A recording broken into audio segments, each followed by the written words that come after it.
Hey everyone, we are Harlen and Naya, and welcome to episode 16 of our pop culture series, Riding the Wake.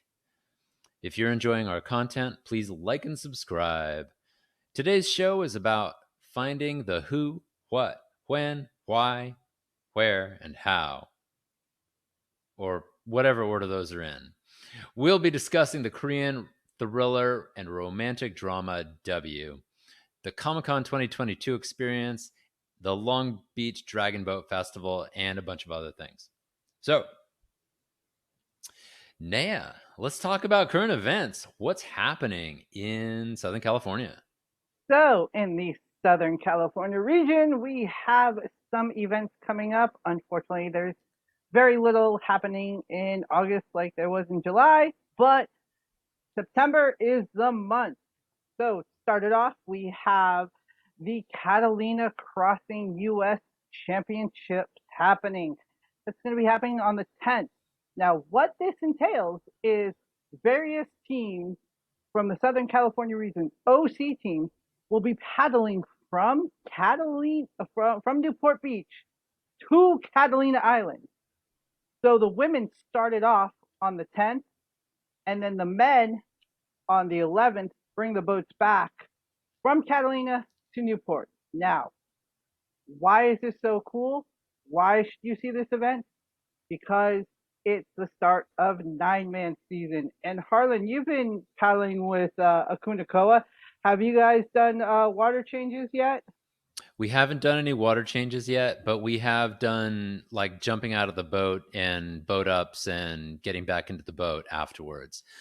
We would have to get out there with a second boat to be able to do boat changes. Yeah. But yeah, we're getting ready. We're practicing for it, but I don't think I'm ready to do 9-man season yet.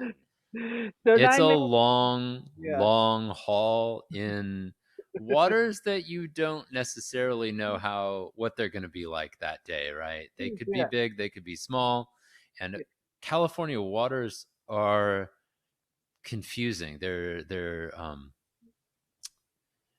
like Californian people. They're scary. There's a diverse amount of them. They're a little bit scary. They're beautiful, but but you but don't know what's they're gonna happen. but they're definitely scary. No, not So not scary like that. I'm just saying it's yeah, a long haul in pretty active waters. yeah. So this is one of the things that I aspire to do. Me I too. was gonna do it, but I was like, nah, I'm good. I like to stay dry in the boat, even if we huli. I'm good getting back in. I don't want to change and get out and go to a different seat. Yeah, I'm not like that. I have I'm built for engine room, not for for for stroker or for steersman. Though those no.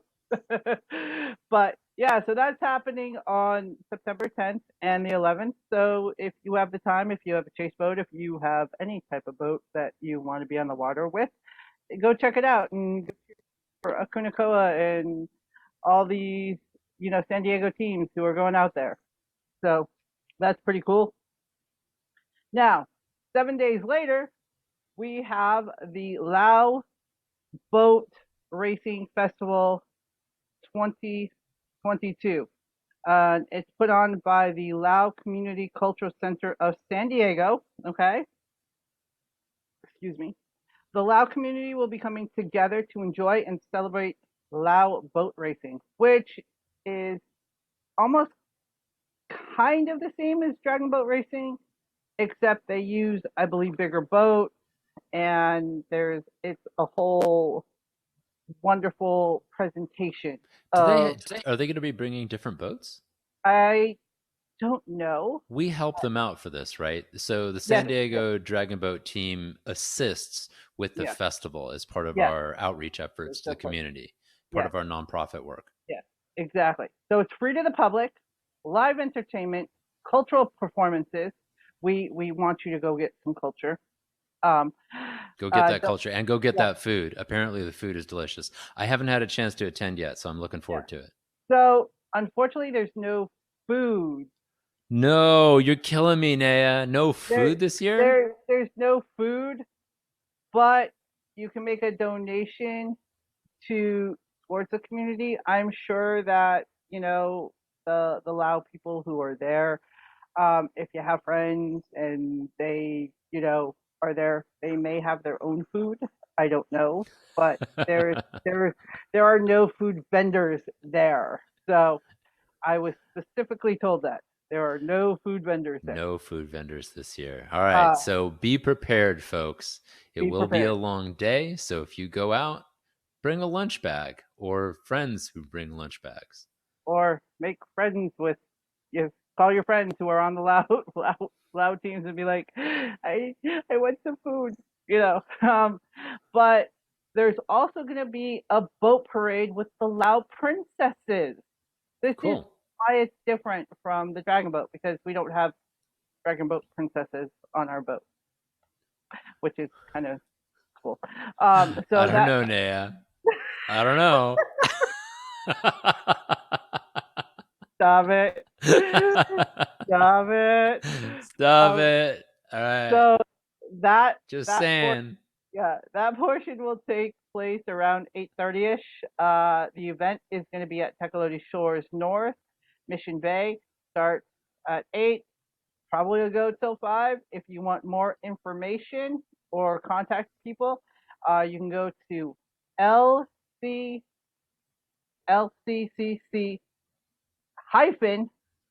sd.org. Again, L3Cs sd.org. Which stands for Lao Community Cultural Center of San Diego.org with a hyphen slide or whatever dash in the middle. You are good. Well, it's written up on the. You wrote it, Naya. It's in your know. notes. I know. Awesome. All right.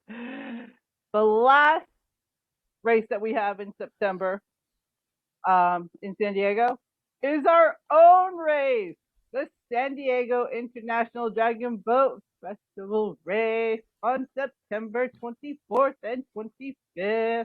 Woo-hoo! That's taking place at the same place that the Lao Festival took place. So it's a back-to-back thing. So it's a week apart. So you're going to go to that one. Come to ours too. Are you saying we get to park? Like you and I get parking spots for this? Is that like when you're hosting your own festival, doesn't that mean the people who are the hosts get parking?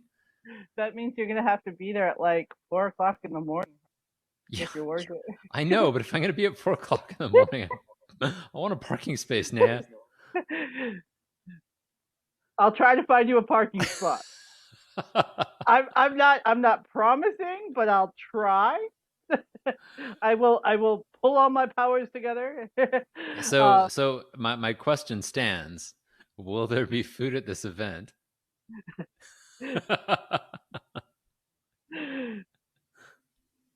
No. Oh.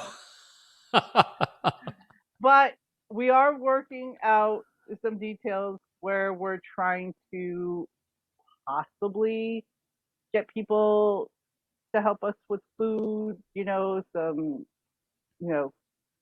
restaurants or something. So we're working that out.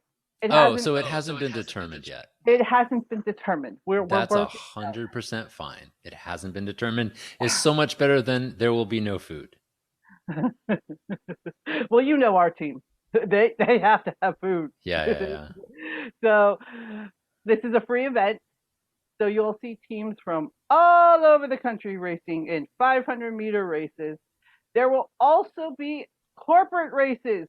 So companies out there, if you're watching us, like if you have like the Beha group here, you're going to put in a team and you're going to, it's going to be great for team building and team bonding.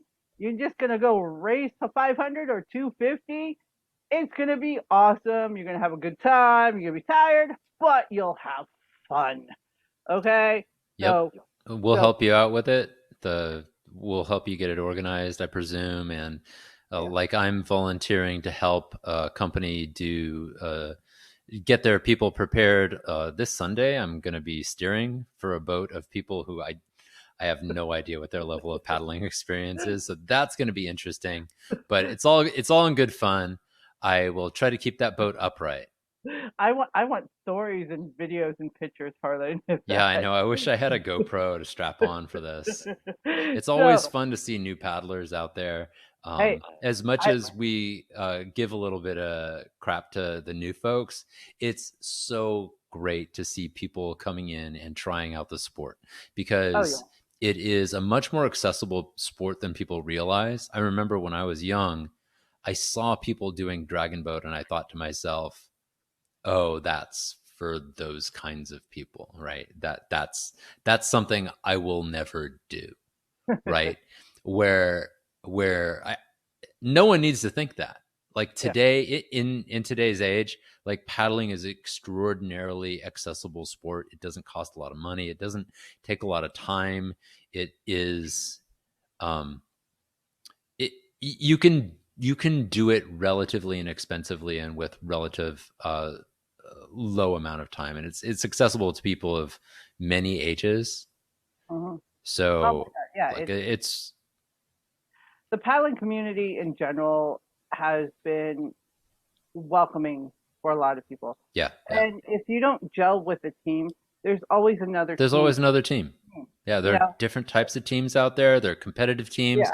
there are recreational teams, there are teams that like to eat great food, there are teams that like to go out and drink beer. There's all kinds of stuff happening out there. They're So yeah, you can find people that you gel with.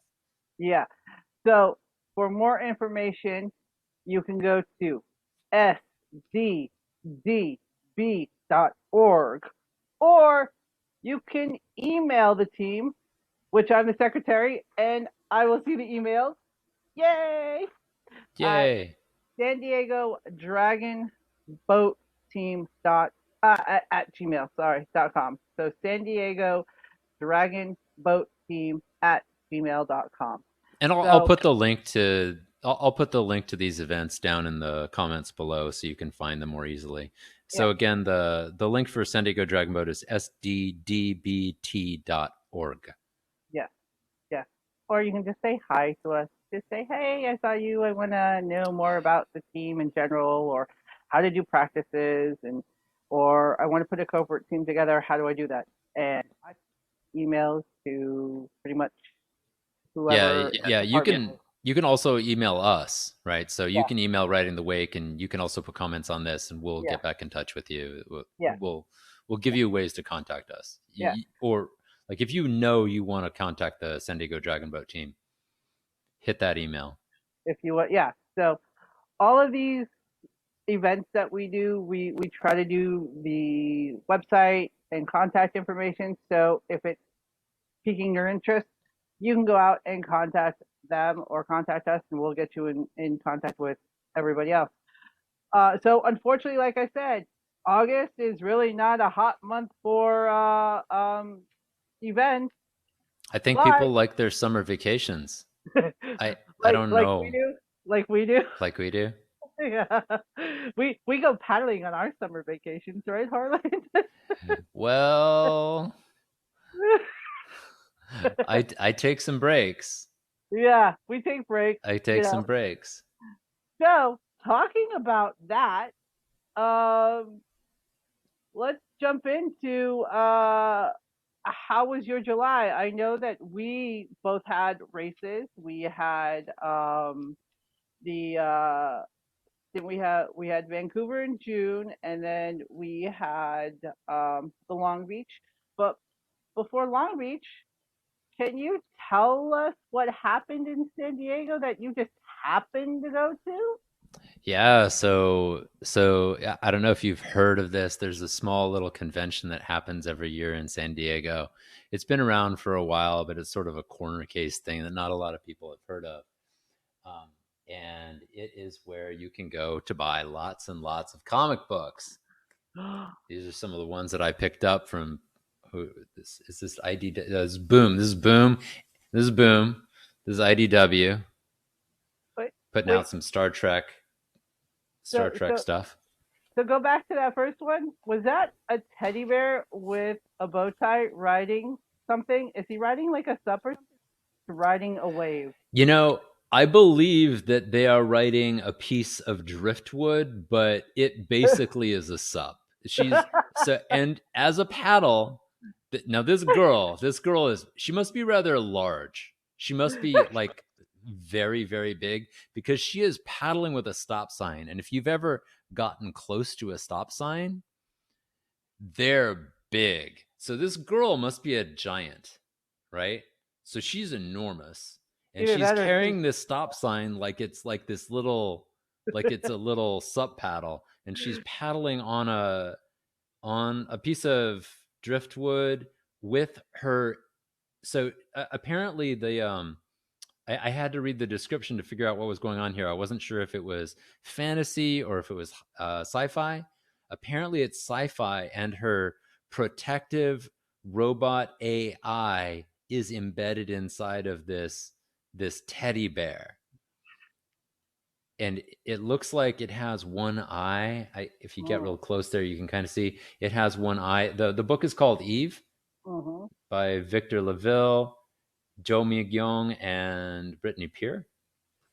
I haven't read it yet, but I'm excited to. It looks really good. It's one I, of the many things I picked up. I also picked up the graphic novel for the first 5 comics of BRZ RKR Berserker, which I'll talk about a little bit later. And check out this. Check out this. Oh, I was so happy when I got this. So whenever I go to Comic-Con, I always forget that Robotech is there. And Robotech makes these cool toys. The people who do Robotech make these cool toys. And for some reason, whenever I go, I end up not getting there until everything is sold out.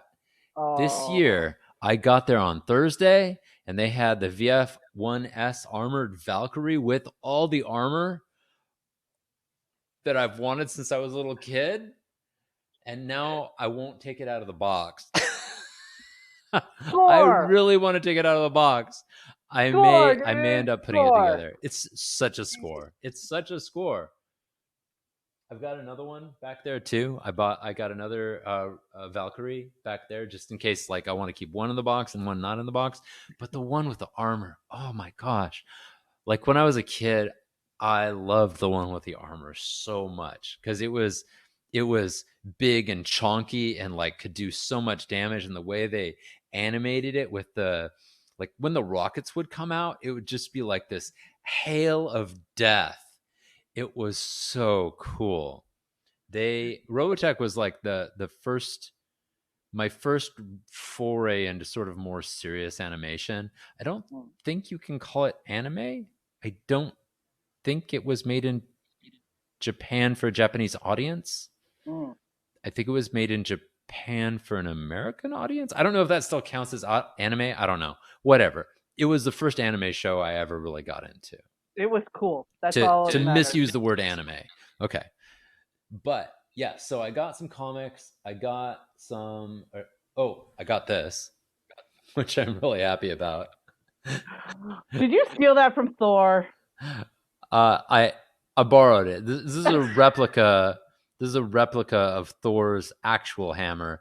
But not only is it a replica of Thor's actual hammer, but it is a toolkit. It is an electrical toolkit. They know their audience, right? They really know their audience at whoever is designing these things. They're like, no, it's not just a normal toolkit. It's a toolkit for electrical stuff. So it's got a battery powered flashlight, right? One of those hardcore battery kind of things. And then it's got these tiny little screwdrivers, right? And it's got little tiny little puller for like pulling apart parts of your phone or whatever. Yeah. And yeah, no, this is really sweet. This is a really sleek little toolkit. I've already used it, so very impressed with the people who've put it together. Very fun.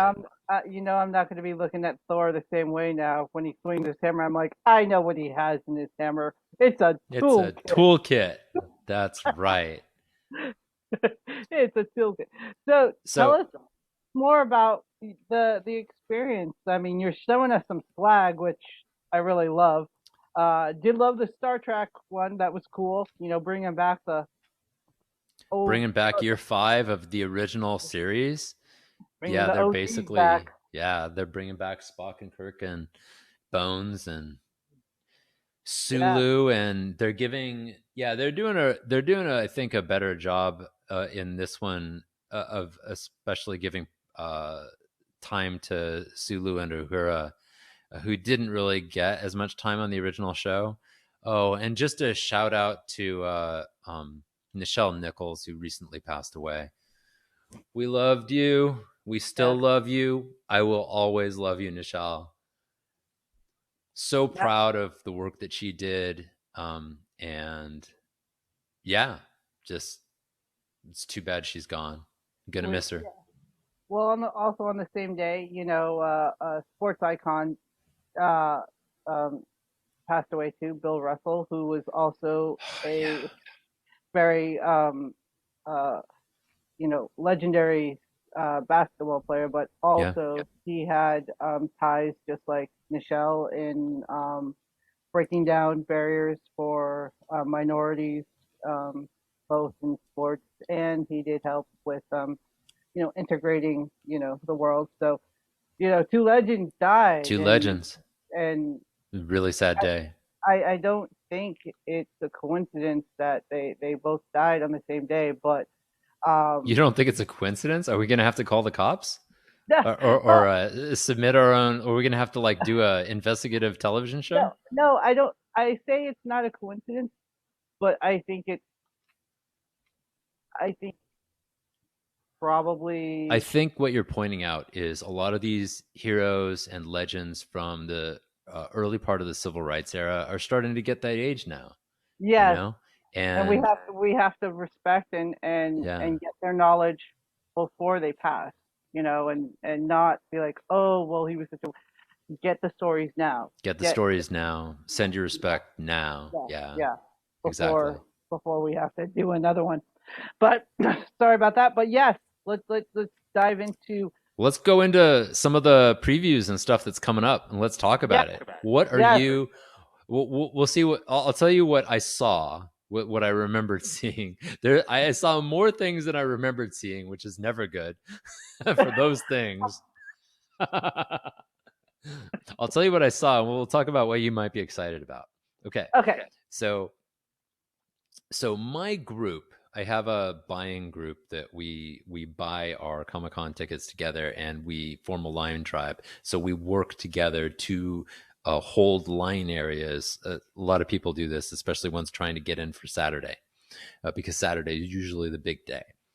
So we had a lot of people who were interested in Saturday. There were like 30 or 40 of us who were all in on Saturday, which means staking out something Thursday, Friday night, and Mhm. like going all the way through, right? That said, we had very few number of people who actually wanted to be in there for Friday. And Friday morning there was a couple of things. I guess the DC panel was Friday morning. No, DC panel was, I don't remember right now. But anyway, the main thing that I went to go see on that Friday morning was Lord of the Rings, the new one coming out from Amazon, which I don't know what it's called. I just called it LOTR Amazon, which actually doesn't sound bad because remember, Amazon it has many meanings. So, Lord of the Rings, Amazon.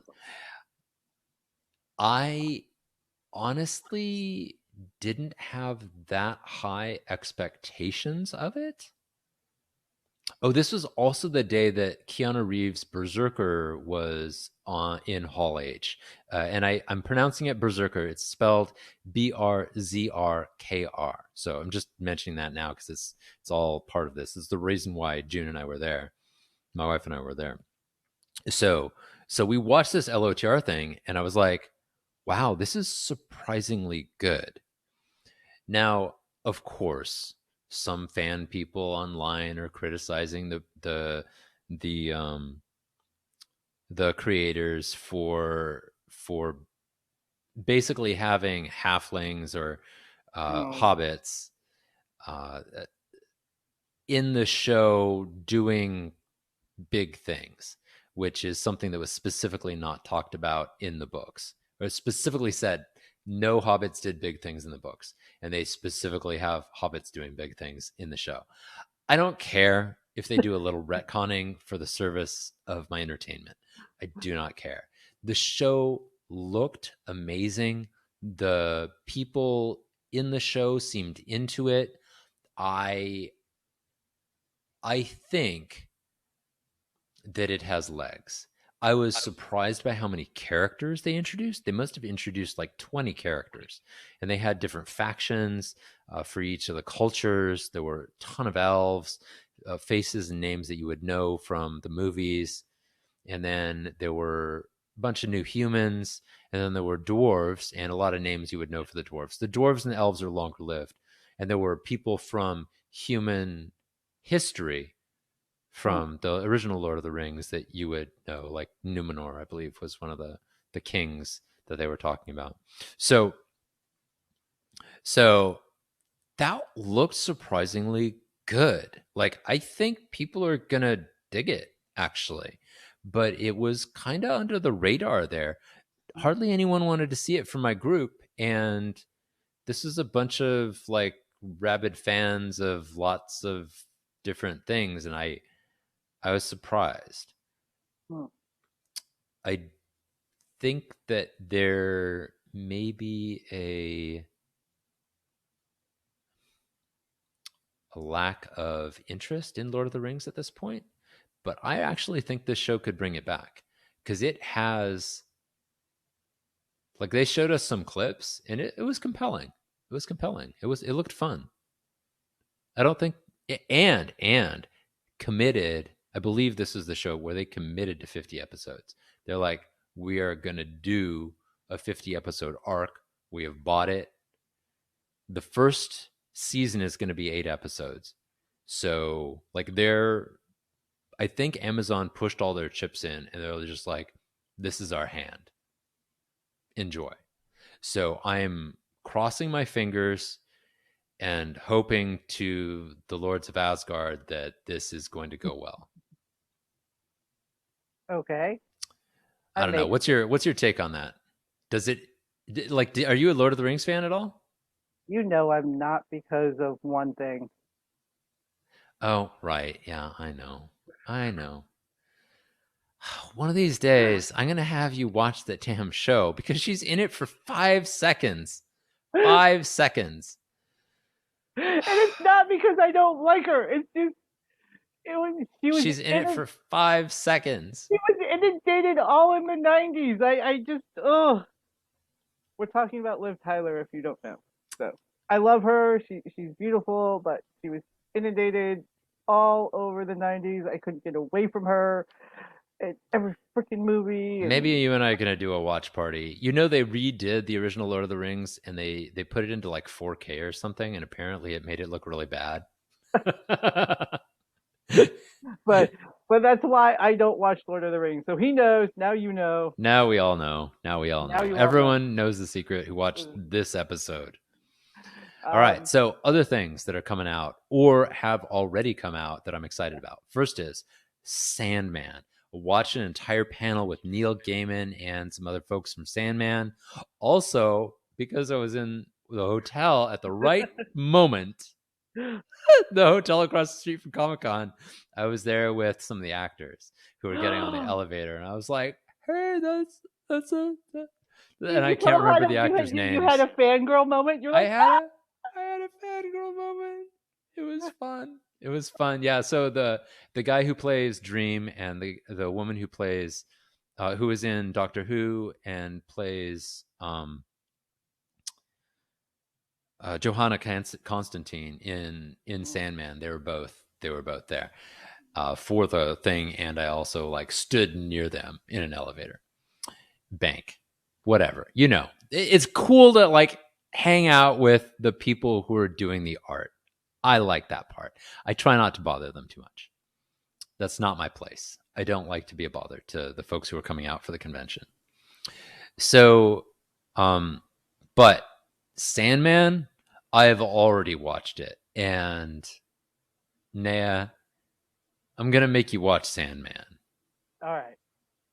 I'm gonna make you watch Sandman. It's on the list of things to do, but I recommend it to almost everybody. It's a little bit grisly at parts, but it is a unique and thought-provoking and, dare I say, heartwarming experience at times. Even though it is a bit grisly, it is covering the first two graphic novels of the Sandman series, and the second one is a little bit more grim than the later ones. The later ones, uh, I would say that there is a lot of diversity in the Sandman comic series. So one story might be about a serial killer, and another story might be about a bunch of actors, trying to put on a play. Like there's this weird diversity of stuff that goes into what's happening because it's all about Dream and his life and experiences and some challenges he's going through as he's trying to recover his place in the world. He's basically going through a midlife crisis. So sounds just up my alley. yeah, if it's not up your alley, then I'm going to push you into the alley and I'm going to see what you think of that alley. It's what you want to hear from a guy, right? Yeah, it's just like, oh, you haven't been to the ocean paddling? Guess what? Guess what? There you go. Oh, great. Love it. Cool. Okay. So next one I want to talk about Black Adam. So I want to talk about DC. First I want to talk about we're going to talk about DC. We're going to talk about two things. First of all, Black Adam looked pretty solid, pretty good. Dwayne Johnson, The Rock, if you know him by The Rock, Dwayne Johnson was hyping it quite a lot. He said that they were doing things that have never been done before in the movie. I don't know what he means by that. He left that up to our interpretation. I'm interested. Black Adam is definitely an anti-hero. There are definitely heroes in the film that are not Black Adam. This stuff has all been done before. So I don't know if it's themes he's talking about or if it's technical things he's talking about. I will say that it looked great. Like it was energetic, and like the action was there. The action was definitely there. And for a DC movie, there was, I would say, PG-13 to R levels of violence. So this was in the vein of Superman while also being more like a ensemble crew kind of situation. So it's not just about Superman whining about his father dying, right? Like this is some real like hard-hitting, heart-wrenching stuff. I wouldn't say heart-wrenching. I would definitely say hard-hitting, but I have a feeling they're going to go into themes of slavery and what it means to things like slavery and reparations and revenge and getting even, right? So I think his motive, I think Black Madam I think Black Madam's motivations are revenge, which is arguably new, right? In some of in these things, for a hero anyway. Yeah. Or an anti-hero kind of character. But I was gonna say, does his little sidekick best friend there, Kevin Hart, make an appearance in this thing or not? someone made a joke about that when they were asking questions. I don't understand the reference, and I like someone made a joke and everyone laughed, and I was like, have I not been keeping up on shit? Apparently not. So The Rock or Dwayne Johnson and Kevin Hart have been doing movies together, so they have a friendship, and they always do little TikTok videos and stuff. So when they were doing that the movie, I forget, God, what was it, Jumanji, they had this thing where they were talking to their fans, and each of them was saying, "No, you get out of my video. No, I'm talking my. You stop talking to my fucking. It's like a brother love. So Oh, okay. they Okay. also did that animation, uh, super dogs or something or Oh, they're in yeah, yeah the one with crypto. yeah yeah. So they're in that Okay. together. So Complaint. Major that's why complaint. okay They major did complaint. not mention crypto at all. They had a whole hour. They could at least threw crypto up on the screen. They're like, "Hey, we're having an animated movie." No, so nothing. No reference to crypto whatsoever. And I was so like, so so that was the joke. So that's why the guy said it. Everybody laughed. So that's why I said okay. is Kevin Hart going to make an appearance in this thing? I don't know. Maybe. They didn't mention. They just laughed and chuckled it off. Oh, that's good. He has a sense Or of I humor. don't remember. I could be completely misremembering it all, in like I really wasn't paying too much attention during these things. I just yell and scream and like I'm happy and I watch the videos and I get a feel. Like I listen to the crowd. Like I'm there to feel the energy around me for these things.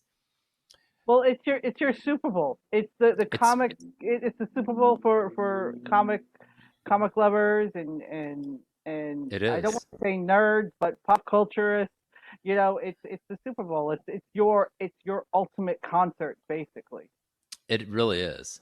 Yeah. So, But DC, I'm not done talking about you. oh, I know, I Pox know. on you, DC. A pox Yes. on you. What the fuck with Batgirl? I was excited for Batgirl. I was excited for Batgirl. I wanted Batgirl to happen. You don't mention shit about it at Comic Con. You can it a couple of days later, right after Comic Con. Smart move, by the way, right? Because if you had canceled it before Comic Con, that DC presentation would not have gone nearly the same way. It would not, because there are a lot of people at Comic Con that were interested in Batgirl. Hall H is, I would say, pretty balanced male female. Sorry. For those of you who don't go to Comic Con, right, who aren't All familiar H. with the whole thing, Yeah. All Hall H. H is the largest. It is the largest meeting hall that the largest presentation hall that they have at the San Diego Convention Center. Now, there you can make bigger rooms in the convention hall because there's a big giant convention hall. You can block it off. You can do things. That's where they have the car show, the boat show, things like that. Mhm. And you can put partitions up. But the big presentation area that has the video area and everything that's off to the side, and the one that they used, it fits about 6,500 people. This is the big room where all the big events happen at Comic Con. It is, I'm not going to say standing room only because they cap it. Everyone gets a chair, but you don't get in unless you are serious about getting in, right? So these people wait in line for days to get into this room overnight, right? Um, they're serious, right? And for DC to bring Black Adam pretty much as its only thing, and then to bring us a couple of days later the news that they're done. They're done with principal photography. They're in post with Batgirl, and that it didn't make their cut for going onto HBO Max, and it didn't make their cut for going to the theater. It was not big enough for one and not big enough for the other. And at the same time, they're still apparently pushing forward on this Flash movie. It's a really, really, really bad look. I think somebody at DC got the news that Batgirl is a girl. And is she also bisexual? I think that's what the rumor was that I read. I'm sorry, I don't read Batgirl, and so like my experience, and I don't watch the show either, the television show. So I'm not up on my Batgirl stuff, but I believe she is at least bisexual. At least I think she's bisexual. Regardless, she's a girl and she's running her own superhero show, and it's a shitty look. And I'm so pissed. When I heard that they were going to take a loss on Batgirl, knowing that it's in the can, knowing that it's sitting there in the can. And June was so frustrated. She was like, they made a director's cut version of that horrible Justice League movie, and they're going to can Batgirl. I don't know what to tell you about DC, dude. Like you said, did they not realize that Batgirl was a girl? Like Superwoman? They might not have. Like Superwoman is a woman. What like I don't Well, Batgirl is a woman. Like Batgirl's not just a girl. Batgirl's like an adult woman. Yeah, but I just don't understand. Like, how do you justify? I mean, there doesn't seem to be a lot of explanation why these things are happening. All we are left to do is speculate. And when that speculation happens, it makes you, DC, and the folks at Warner Brothers or whoever owns all this content look like bumbling buffoons. Bumbling buffoons. Well, morons. Why would you greenlight something when you have both theatrical avenues for release and you can release it on your own damn streaming network?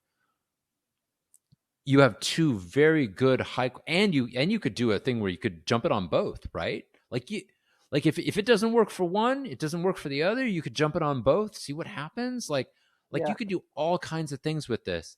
There are creative things that you could do. They're like, oh, we don't want to spend the money to actually promote it. It's like, really? How much money do you think they use to promote Everything Everywhere All at Once? And that's making a ton of money. Which I haven't seen, by the way, and I will. I promise you, I will. Well, it's coming out soon. I think it's out of the theaters already, so you should be able to catch it soon on streaming. But yeah, Batgirl. So let's move on from the DC world. Yeah, we're just so good. Good job, Rock. Thank you. Good job, Rock. Black Adam looks awesome. But please bring us home. Bring us something awesome. Star Trek also happened.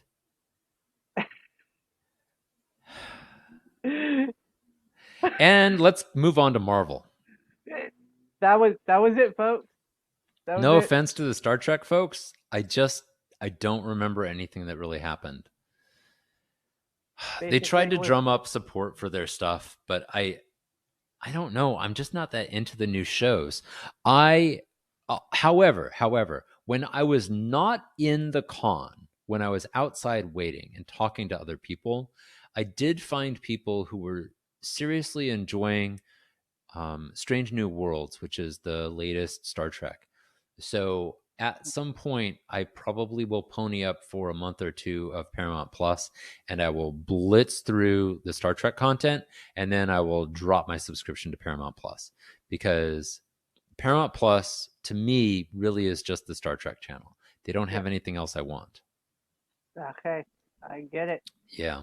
On to the Marvel Universe. Okay, so I'm going to just list off some cool stuff. There you go. They didn't give us a lot of information, but Fantastic Four is coming. To those of us who have lived through the earlier Fantastic Four movies in the hopes that they would be something awesome, something fun, right? Something that kind of goes to the hearts of they call them the first family of Marvel, right? Because they're the first superhero team that Marvel made, the Fantastic Four. Yeah. It's something that goes to the sort of heart of family in them. I really want them to be good. And so they've already introduced Reed Richards in the multiverse, right? And so I'm expecting him to be one of the main characters in the Fantastic Four. That should be fun. Guardians of the Galaxy is going to make its final wrap up film. So that We're gonna actually have to looked pretty song. good, pretty We're, emotional. we're gonna have to play that song. It's gonna be forever stuck in my It's mind. going to be forever stuck in your mind. Um, and then they brought us She Hulk. Mm, I don't know why I have my notes about Keanu here in Marvel. I'm going to throw that down at the bottom. We'll talk about Keanu last. So we've got She Hulk, which is on the way. They delayed it a little bit, it looks like, but not too much. I think they're probably just delaying it for marketing reasons, my guess, because mhm. they delayed it for a couple of weeks. My Yeah. guess is they're getting stuff ready for Christmas season, and they Mhm. want this to lead into it. That's my supposition. New films, or actually maybe not films. So Secret Invasion is happening. Blade is happening.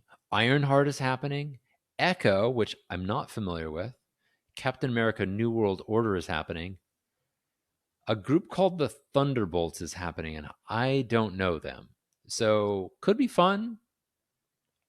I don't know. Guardians of the Galaxy turned out great, and I really was not familiar with them either. So I'm actually it's kind of exciting to go into these not knowing the characters that well. Mhm. So I'm kind of hopeful for Thunderbolts, and also lesser known characters. You can have more leeway with them, and you don't have as many people going, "Oh, you retconned this, or you changed that character," right? Because people are like, "Who are the Thunderbolts?" I don't know, right? So you can do anything we want with them, which is cool. And then there's an Avengers plot, Kang Dynasty, and another Avengers plot on the Secret Wars.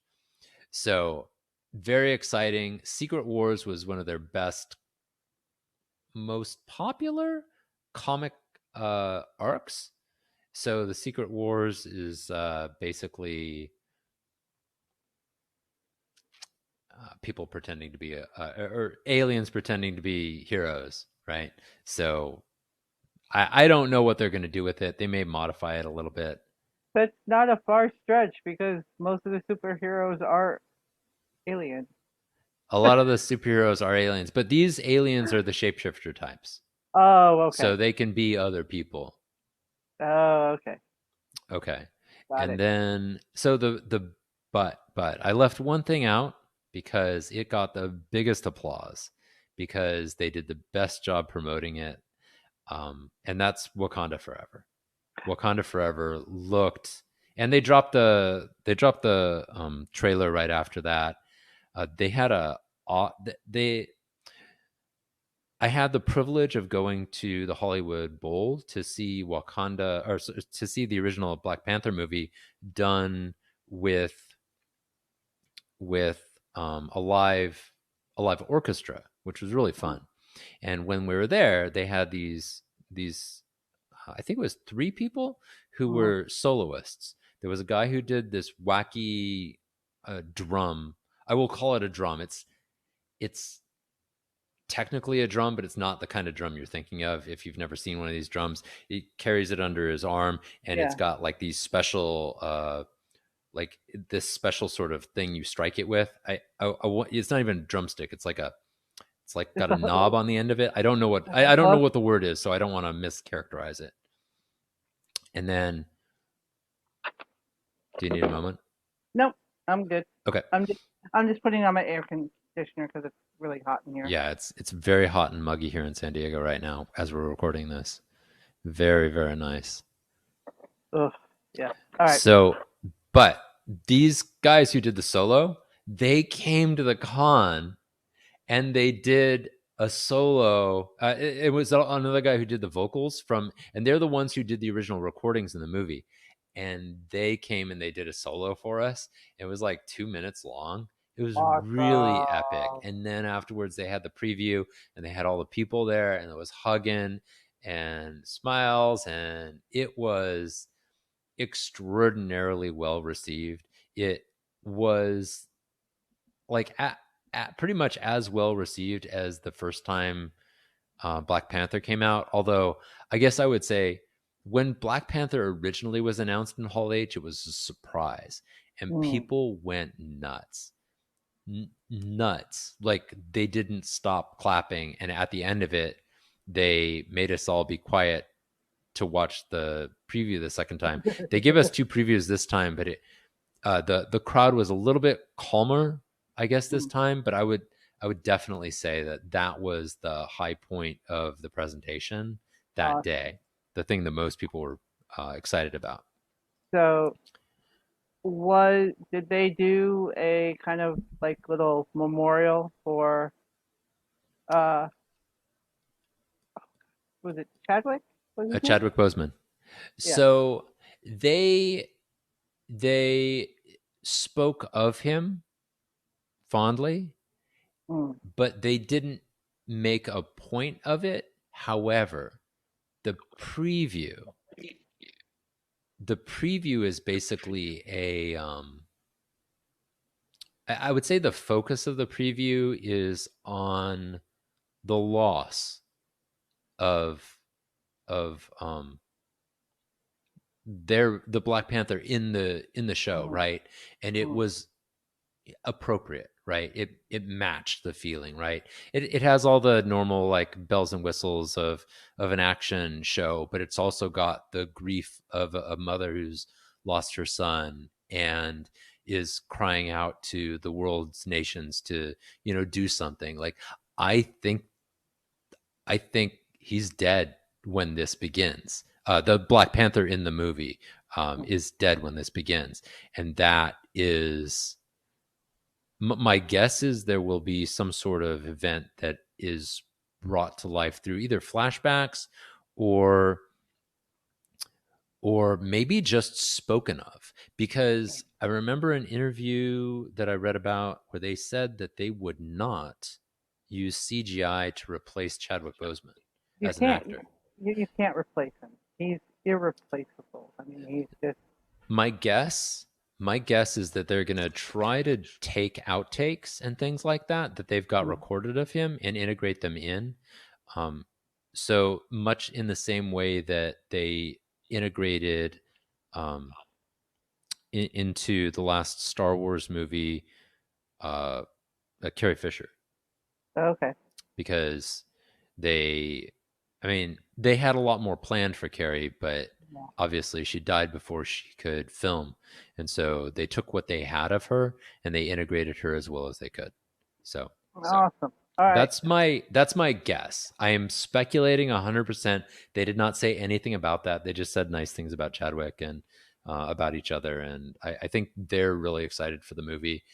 And one of the things about just entertainment in general, like I feel like when the cast believes in themselves and they have fun together, it comes through in the art.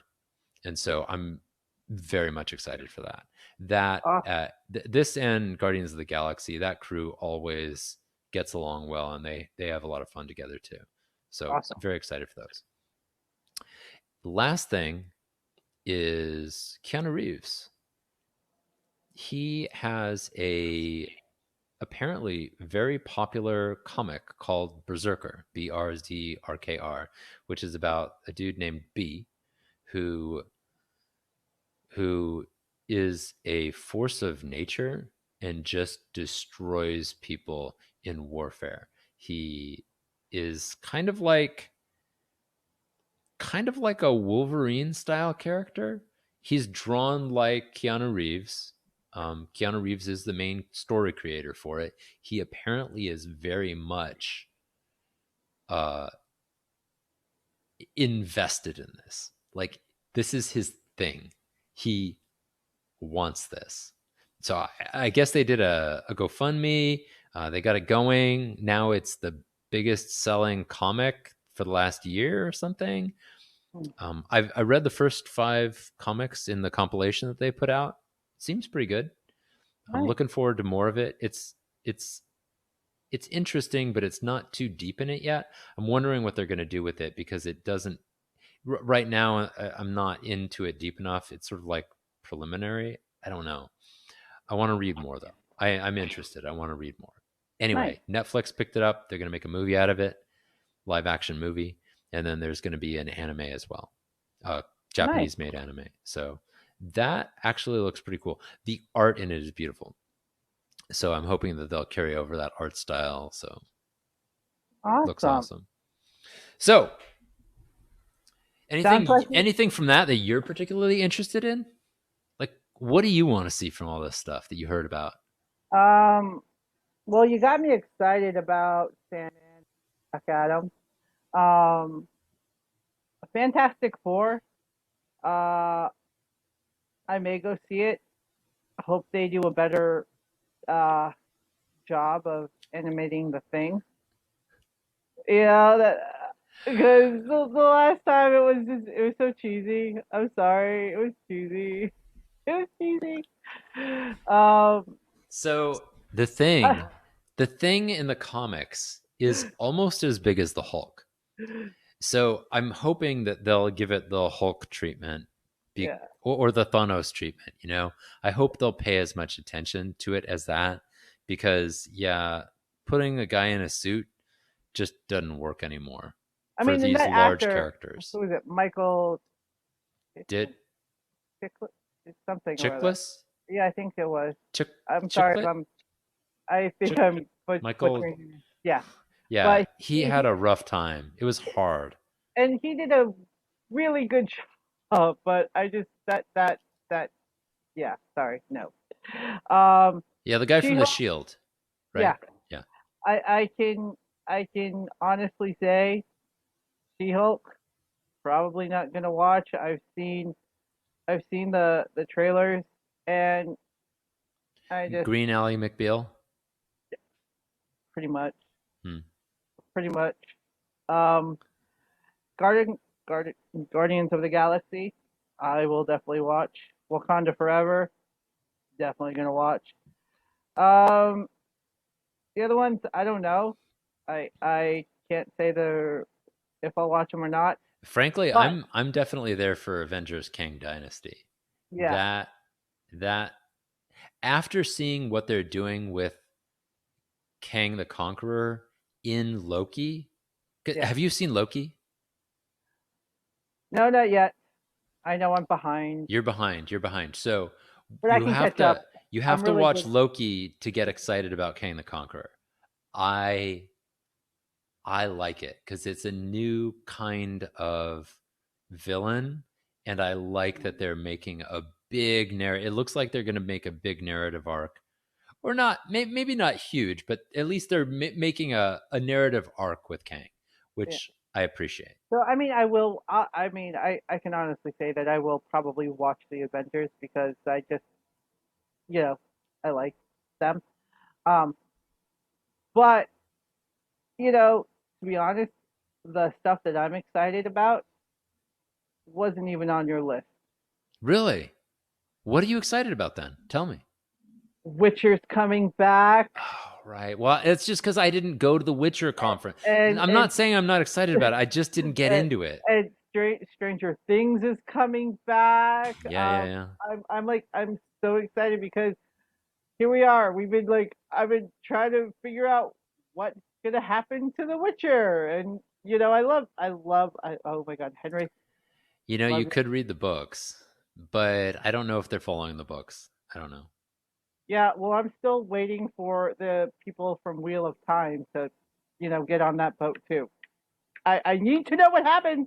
I don't want to read the book because you already told me that the original author of those series died. So how am I what am I supposed to do? Yeah, but the new people that finished up after him are actually in the opinion of folks who have read it that I trust, actually do a better job.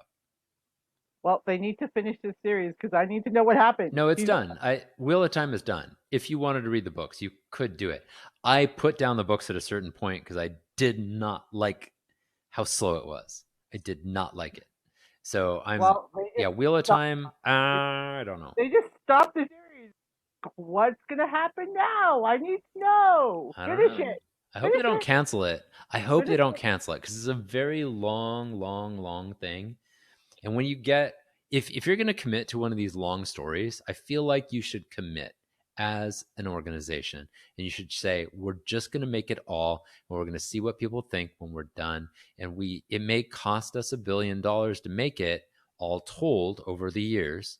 It may take 10 years, but we want to commit to that. I feel like if you're not willing as an organization to do that, pick a book that has one or two chapter or one or two like things, and then story. they're done. Like, speaking of which, it's like follow the rules, right? I want to see the end of the story. Don't just give me the beginning. And that's why I like K dramas.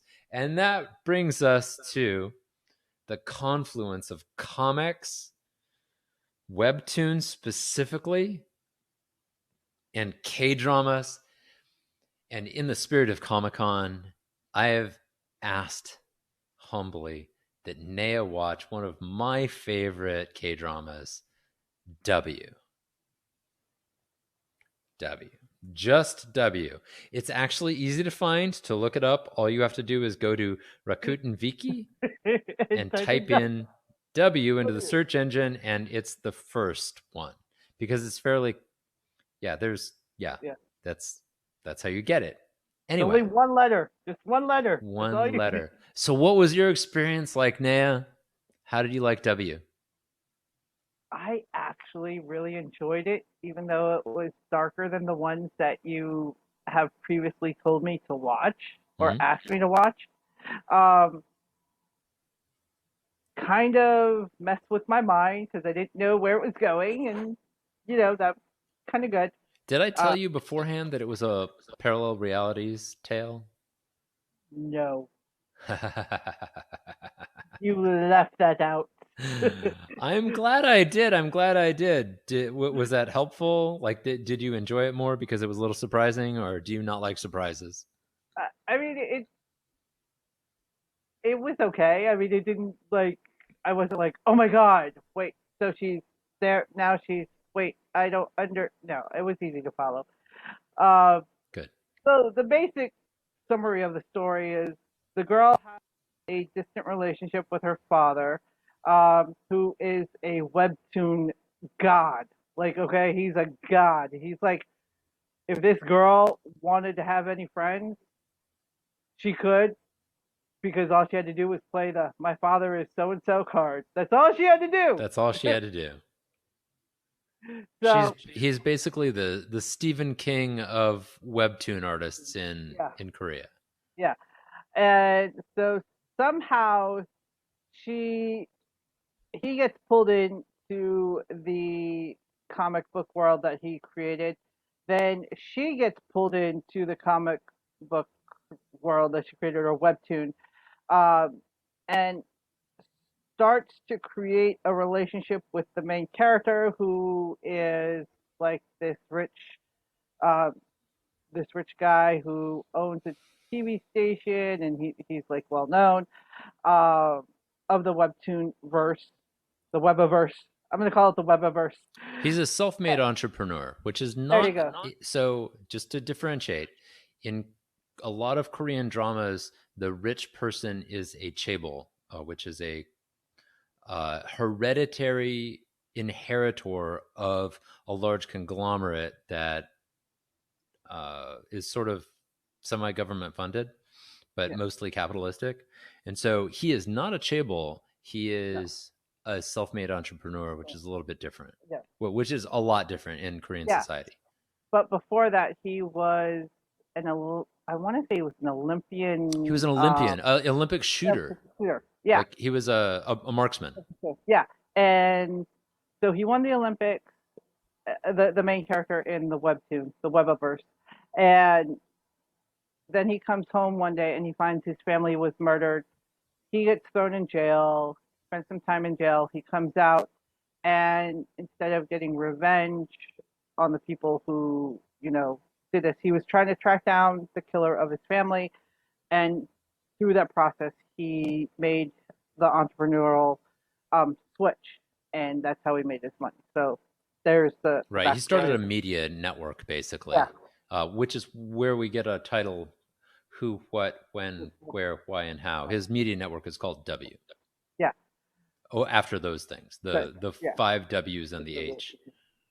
So through the woman getting pulled through to the Webiverse, um, this relationship that she has with him helps him solve the issues that he is trying to, um, process and solving in his life, along with processing and solving her own issues, both within the Webiverse reality and her reality. It's a story within a story within a story. It they've got bad guys who don't really have an identity and then take her father's identity. It's just really a confusing yet breath of fresh air thriller, because you never know where it's going to go. Like, I thought that the killer was going to be the congressman or the guy who was running for political office, who was already in office, who was actually the one who put the main character in jail. But it didn't turn out that way, and I was really surprised because that actor was okay. The bad guy, the politician, I have to say, was good looking in my standards. He didn't have that weird eyebrow thing going on like in Yeah, the some. main character in W, he has my eyebrows. He's got like Yes, that thick eyebrows. yeah. I don't know why. I don't know what He's is got up with even the thick thicker, stuff. fluffier eyebrows than I do, and they like go straight across for some reason. I Yeah, don't know if that's like, yeah. I don't know if he had that like Done. genetically engineered or what, but yeah, his eyebrows are unique. So I don't know what's up with the eyebrow situation over there in the K dramas. They must love eyebrows, but They do. Apparently there's a thing. Like I saw in one of the K dramas, there's an older character. He's like sort of middle aged, and he was talking about how handsome he was, and he's like, "Look at these eyebrows." I don't know. I don't know, but the bad guy who was the politician had who I thought he looked better than the main character, but that's mine, my personal thing. Yeah, well, Uh, I was very disappointed at the ending. Very disappointed, but it worked because it had to do with sacrifice and what we as people are willing to give up for our happiness and the happiness of others. Meaning that the last few episodes of this K drama, her father decides that he is better off living in the Webiverse instead of reality, and they make this switch, and the main character who is in the Webiverse comes into reality and is with the daughter, and the father is in the Webiverse, and so I didn't like it because they were it just fell. Like, they're sitting on a park bench looking over the water, and I'm just like, that's how you end it. That's how you. No, you can't just end it. But I understood the ending because it's all about sacrifice. So it worked. It I didn't like it, but it worked.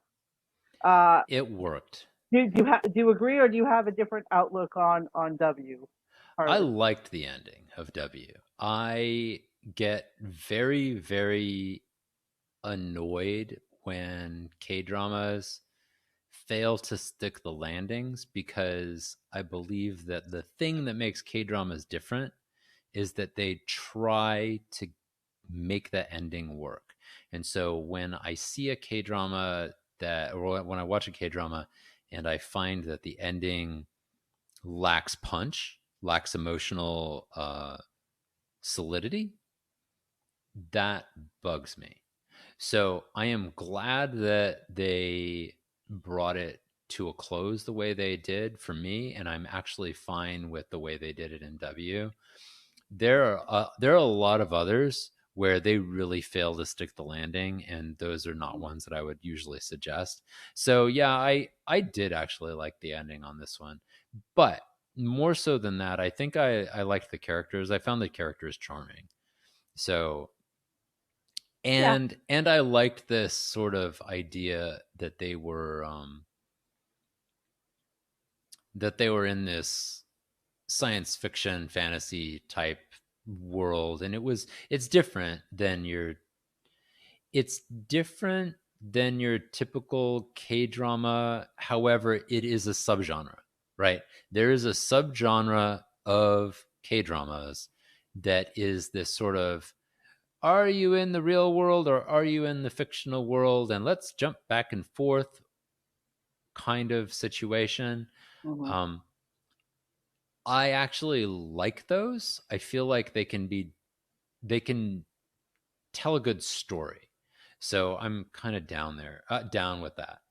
Okay. But let's talk about some like just real real things right now. Let's talk What? about ripping IVs out of people's arms. Let's get into it. Let's get into it. Have you ever had an IV for anything? Probably, Oh, right? you're You've talking to probably the given girl. blood or something, have IVs for things, of course, right? You're talking to the girl who goes and gets surgery every 6 months.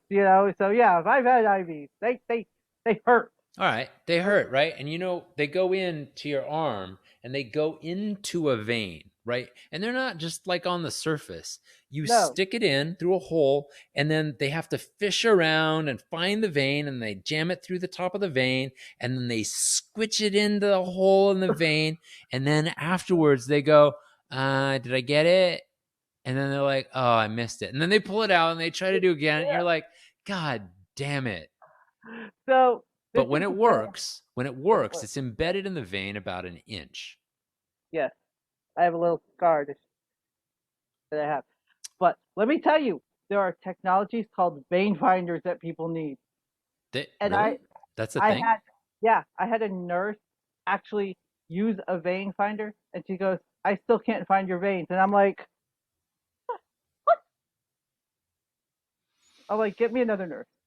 But yes, ripping the IV out, it hurts. It hurts like hell. Okay, so first of all, if you were to rip the IV out like this, let me show you here. If you were to rip it out like this, what would happen is that needle, which is steel, would basically tear an inch long hole in your arm and your blood would start pouring out all over the place. And so I bring this up because I was watching the recaps to remind myself of the events that took place in this. And I would say in 5 or 6 of the recaps, there's a scene of the main character, the lead woman, going Yes, in and grabbing the IV yes. that's in the lead guy's arm and just lifting it out like this, which I'm like, oh, don't do that to me ever. Wasn't she a practicing doctor? And she was a practicing physician. Yes. She knows better. She didn't even just go in. I mean, she could have just gone very quickly and gone, right? She could have just, I just, I don't understand why they had to do that way. Because there Is was my voice poison. high? Because there was poison in the needle that the nurse put in. But here's the thing. I'm giving her shit, but she's not the only one who does it. True. Apparently, these people have never ever had IVs, because if you had an IV ever, right, and you saw someone even pretending to have an IV, I would never ever run up to that person and pull an IV off of them like that. I mean, I know you're all actors. It's kind of like if I had one of those prop guns on set, I would never point it at someone's head, right? Even if I knew there was no ammunition in it, I would just never point it at people unless like I had cleared the gun and I knew the prop master had cleared the gun, and like it's all, what do they call the prop master for the weapons? It's a different word. I have no idea. Maybe we should call. No, that's a bad joke. Oh no, yeah, no.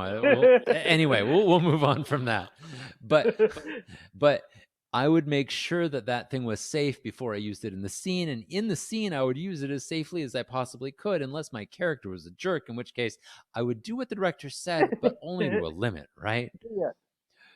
But my point is, you would never just, but the, so many Korean actors will just rip the the Uh, cord away, and they'll, like, in this supposedly dramatic way, and it gives me like literal, like, aneurysm. All right, it gives me a figurative aneurysm every time I see it. I hate it. And it is so like, oh well, obviously that wasn't really in his arm, he's just an actor. Like, it's one I, of those things that I wonder just, how many medical professionals watch K dramas and be like, lots, I'm "That's sure. so not true. That's so not true. You're not doing that right." And they wouldn't do this procedure on the, I wonder. I One of the wonder. worst things about learning martial arts in my youth, because I spent about 10 years like doing Shotokan karate, even though I really enjoyed the experience and I valued the skills I got out of it, it was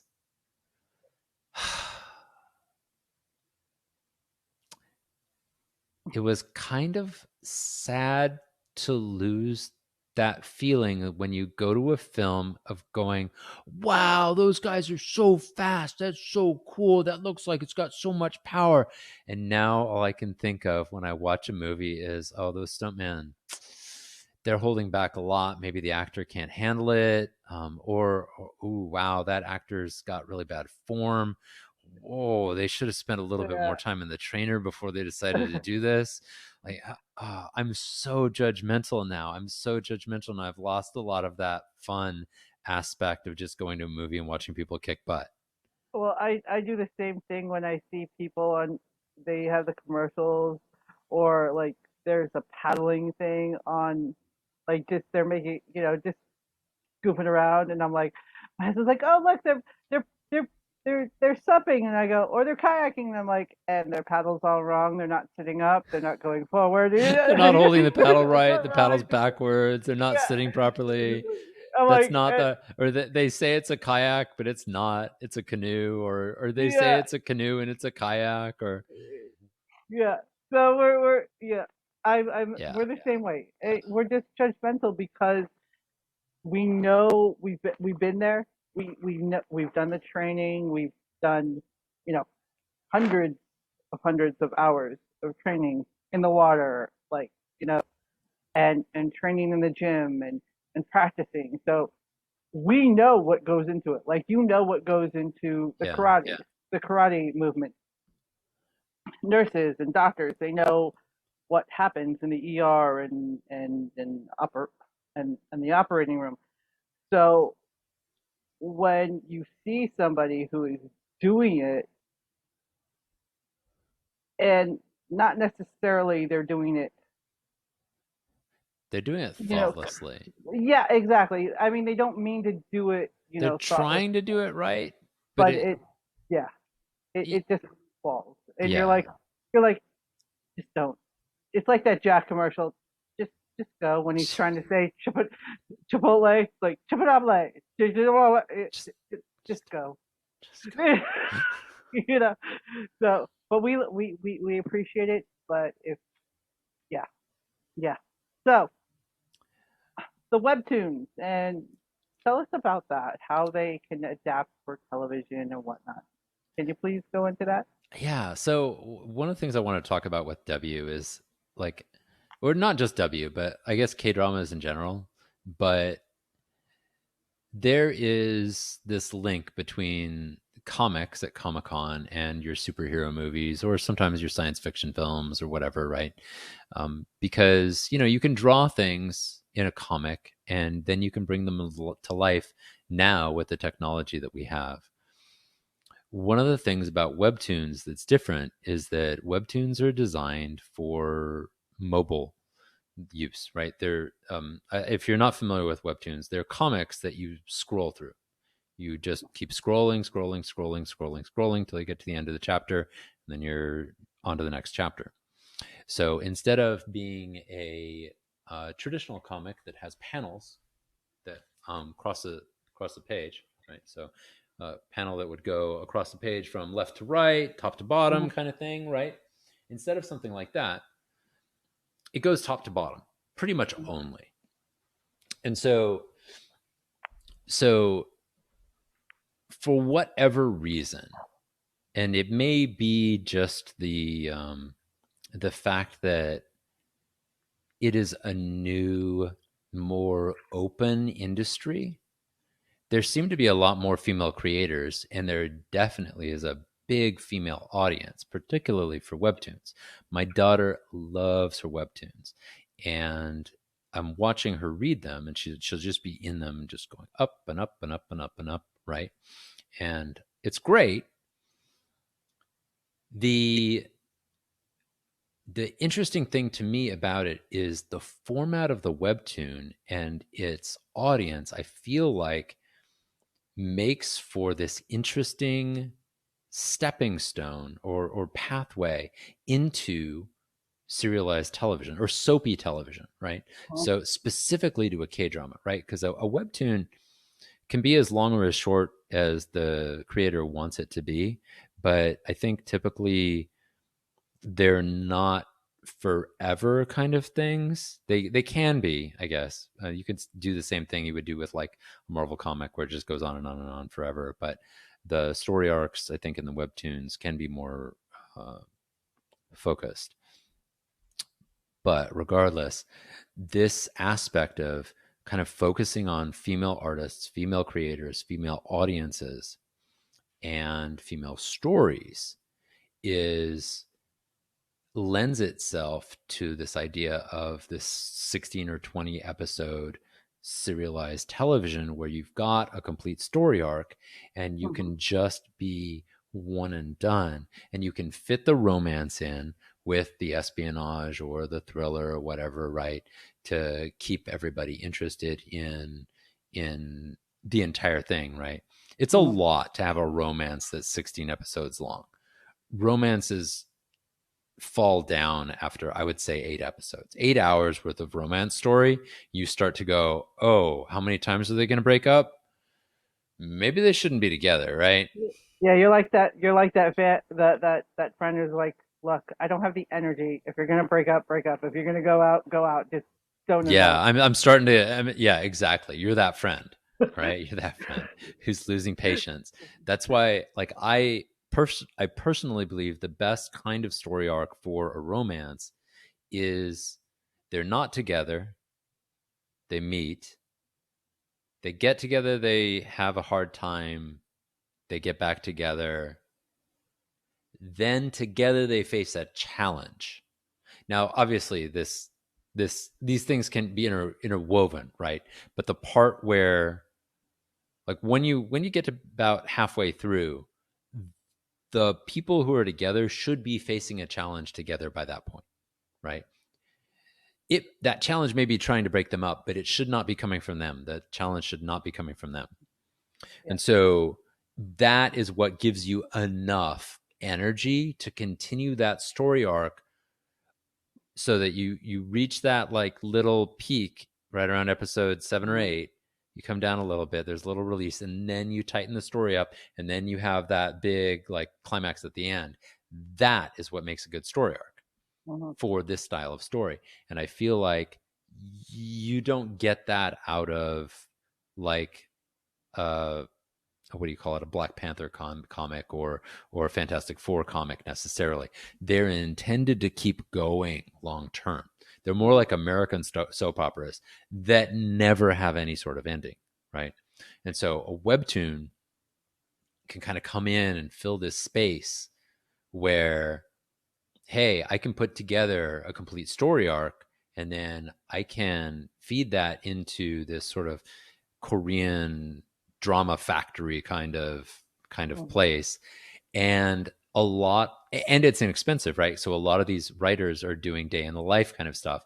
They're doing romances, they're doing simple things, or even if it's science fiction, it might be something simple like in this particular case, it's like alternate worlds, but they're both pretty modern, normal worlds, Mhm.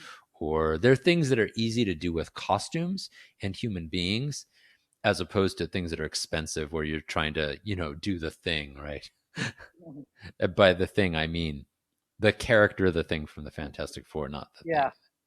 Yeah. No. Not to be too. Anyway, that's why I think that webtoons are so cool, Mhm. and why I'm very excited about the future of the industry and the future of both, and the interaction between webtoons as comics and comic vehicles, and K-dramas, and Mhm. hopefully also bringing some of that stuff to the United States. There's some of these K-drama slash webtoon kind of things that are already being remade here. I don't remember what the projects are, but I saw a couple of ones that are being remade for the United States, which I'm very excited about. Awesome. So I do see in your notes you said the audience skews female about, was it 2/3 of the audience, and it's different in the United States, which we're obviously male predominant over here with the comics. And that is a good point because as females, we're taught by society around us that being into comics, being into D&D, being into superheroes, gaming, and a plethora of other things considered nerdy or just for guys, that we're not normal. You know, we're told that we are not not attractive. You won't find a person who plays D&D or or into comics who's a woman on, like Cosmo or anything, showing that, hey, I'm a Star Trek fan, or I'm this kind of fan. So I want to understand this from a male perspective here. I want the male perspective here, Harlan. Why is that, Harlan? Why is that?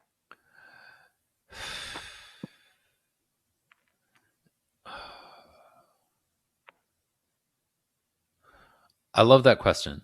I love that question. So as you were talking, I realized that the situation that you're describing is very much similar to the situation that all nerds, I think, felt in the 80s. But so when I was growing up, Dungeons and Dragons was a demonic cult. Superheroes were only for comics. They were it was derided by English professors and English teachers Mhm. as not literature. Video games were just starting. We were the Oregon Trail generation, my generation. So in Woohoo! did you actually play Oregon Trail in school too? I think I had it at home as well. Yeah, okay. So like we were the people who grew up with the first video games. Our parents had no concept of what these things were outside of maybe a video game box that they saw when they took us to Chuck E. Cheese or a video game parlor or something like The that. arcade. The arcade. I mean, and then comics were old by the time, but they were not respected as a form of art. Mhm. And for dumb reasons too, right? So it's like, because many of the comics were meant for children, they were written for a kid's audience. It didn't mean it's kind of like going into a bookstore, like a children's bookstore. It's like Mhm. going into a children's bookstore, looking at all the books and going, these are all for kids. Literature's a joke. It is, and then not having the presence of mind to say, by the way, are there any of these that are written for adults? Which of course there were, right? There were a lot of comic book titles, even historically, that were written for adults. And on top of that, historically, there have been a lot of illustrated works of art, a lot of illustrated, um, printed works Mhm. with, uh, basically, that are comics. There's not. I mean, there, there's a very interesting book called Understanding Comics. I am blanking on the guy's name. I've got the comic downstairs. It's a comic book about how to understand comics, and it goes over a lot of these things. Mhm. But my point is, When I was growing up, anyone who was into these things was a nerd. They were not worthy. They were not going to get women. They were not, if you were a guy and you were straight, you were not going to get women. Um, you were called gay because then it was, not good to be gay. You were like, if you were cool, these were not the things you did, with a possible exception of video games. Um, Mhm. and and then there was that whole kind of change that happened as Marvel started to become popular, and the first Spider-Man movie came out and people started going to Comic-Con more and more. um, and other pop culture things started cropping up, and it became evident that people in my age group and your age group were starting to buy these things when movies were made, and we had the technology to do them right. And then all of a sudden, and this is how I'm getting in a roundabout way to answering your question, You're doing so lovely a job right now. and this is what I am afraid happened. A lot of people like myself started to see themselves as masters of the universe and started to do the same things to women around these topics as were being done to them by, your 1970s football coach, or your, 1970s literature teacher, or all the kids who were on the football team or on the rugby team or whatever, right, that would make fun of you. And all of a sudden these men now were acting like the same bullies that bossed them around in school, because they're like, well, we deserve this because we suffered, and now women are getting on this boat and we don't want them to be on this boat. And I think as usual, everything comes last and hardest for women and colored folks in our society, right? Like, if you want to be a girl who's black and is into D&D and video games, that's a much harder path for you than if you're a girl who's black who's into, fashion and I don't know, cooking or whatever. I don't Yeah, traditional modeling. traditional bullshit stuff, right? Yeah. Um and so that is why Gamergate happened, I believe, right? So Gamergate is that idea that, oh, we can't let anyone who's not a white male into this club of gamers, which is complete bullshit. But it's like this whole toxic online communities thing that I could go on and on with, but Yeah. I obviously disapprove of. But male perspective, a full male perspective on this. Mhm. When you go to Comic Con, there's a broad spectrum of people there now, and you realize when you're out in the real world with people who make the time to do things, who put in the effort to do this stuff, there's a broad diversity of people who are into everything that you could imagine. And and if you are a woman and you think, how am I ever going to find a guy who appreciates the fact that I just can't let go of my Webtoons? Don't worry about it. You're going to find that guy, because it's not it's not as big a deal as you might think it is. Hopefully, that's a ray of hope. And every day, people are getting more and more understanding, because the world, I think, is becoming more understanding. And that is why there are so many people who are fighting, like Justice Sam Alito, to try to keep us down, right? Like your Donald Trumps of the world, who are trying to basically bring us back to an earlier day when racism and bigotry was all fine, and girls were girls and men were men, and transgender doesn't exist, and there are no gay people because they're all in the closet. And that world, by the way, is not a traditional world. I gotta say this. That worldview is not traditional. In human society, we have lived so many different ways for tens of thousands of years, hundreds of thousands of years. Our societies did not function this way uniformly. No. We can make society what we want it to be. Off the soapbox. Naya, so Hey. what do you want to talk about next? All right. Well, Shall we talk about the investing angle on Webtoons? let's Or shall go. we? Because I have two investing things I wanted to talk about. But Let's just jump ahead to the investing and stuff.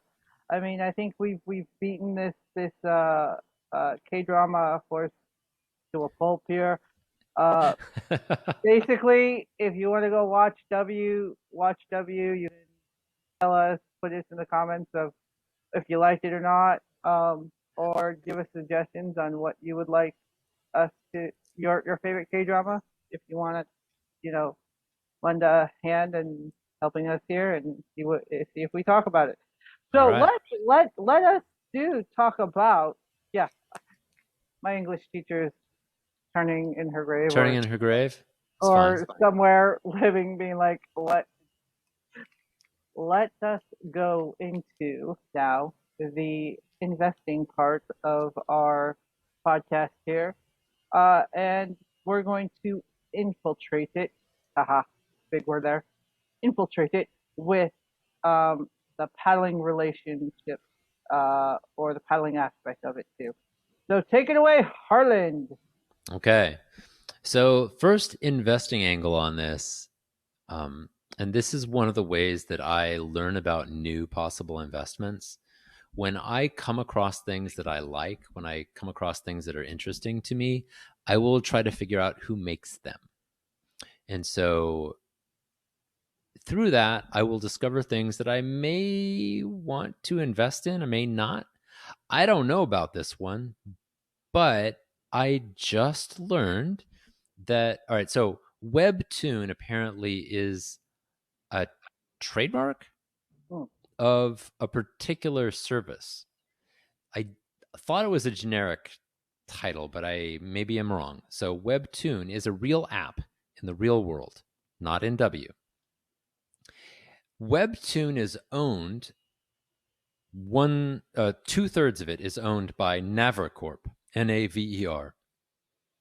The other 1/3 is owned by another corporation I didn't pay too much attention to, but Naver caught my attention because they put a lot of money up for Webtoon, and they're the primary owner. So their ticker symbol is KRX 035420. What an awful ticker symbol. Anyway, that's their ticker symbol on the KOSDAQ, KOSDAQ. I assume that's the Korea Stock Exchange.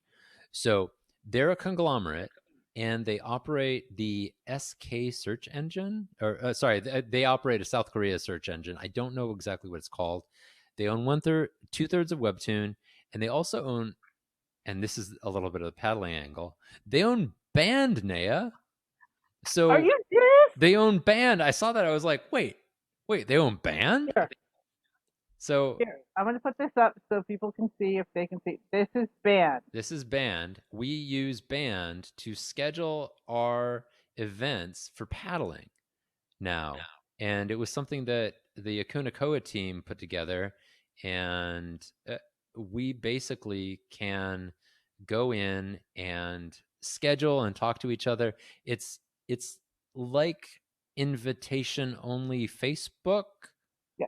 So you have your here's our schedule. Yep. Yep. Yep. And you can go in and we can schedule our practices. We can talk to each other. We can put pictures in there. It's fun. It's kind of cool. And I'm like, oh, wow, Naver also owns Band. I did not know that. And even like 6 months ago, I had never been on Band, so I didn't know how cool it was.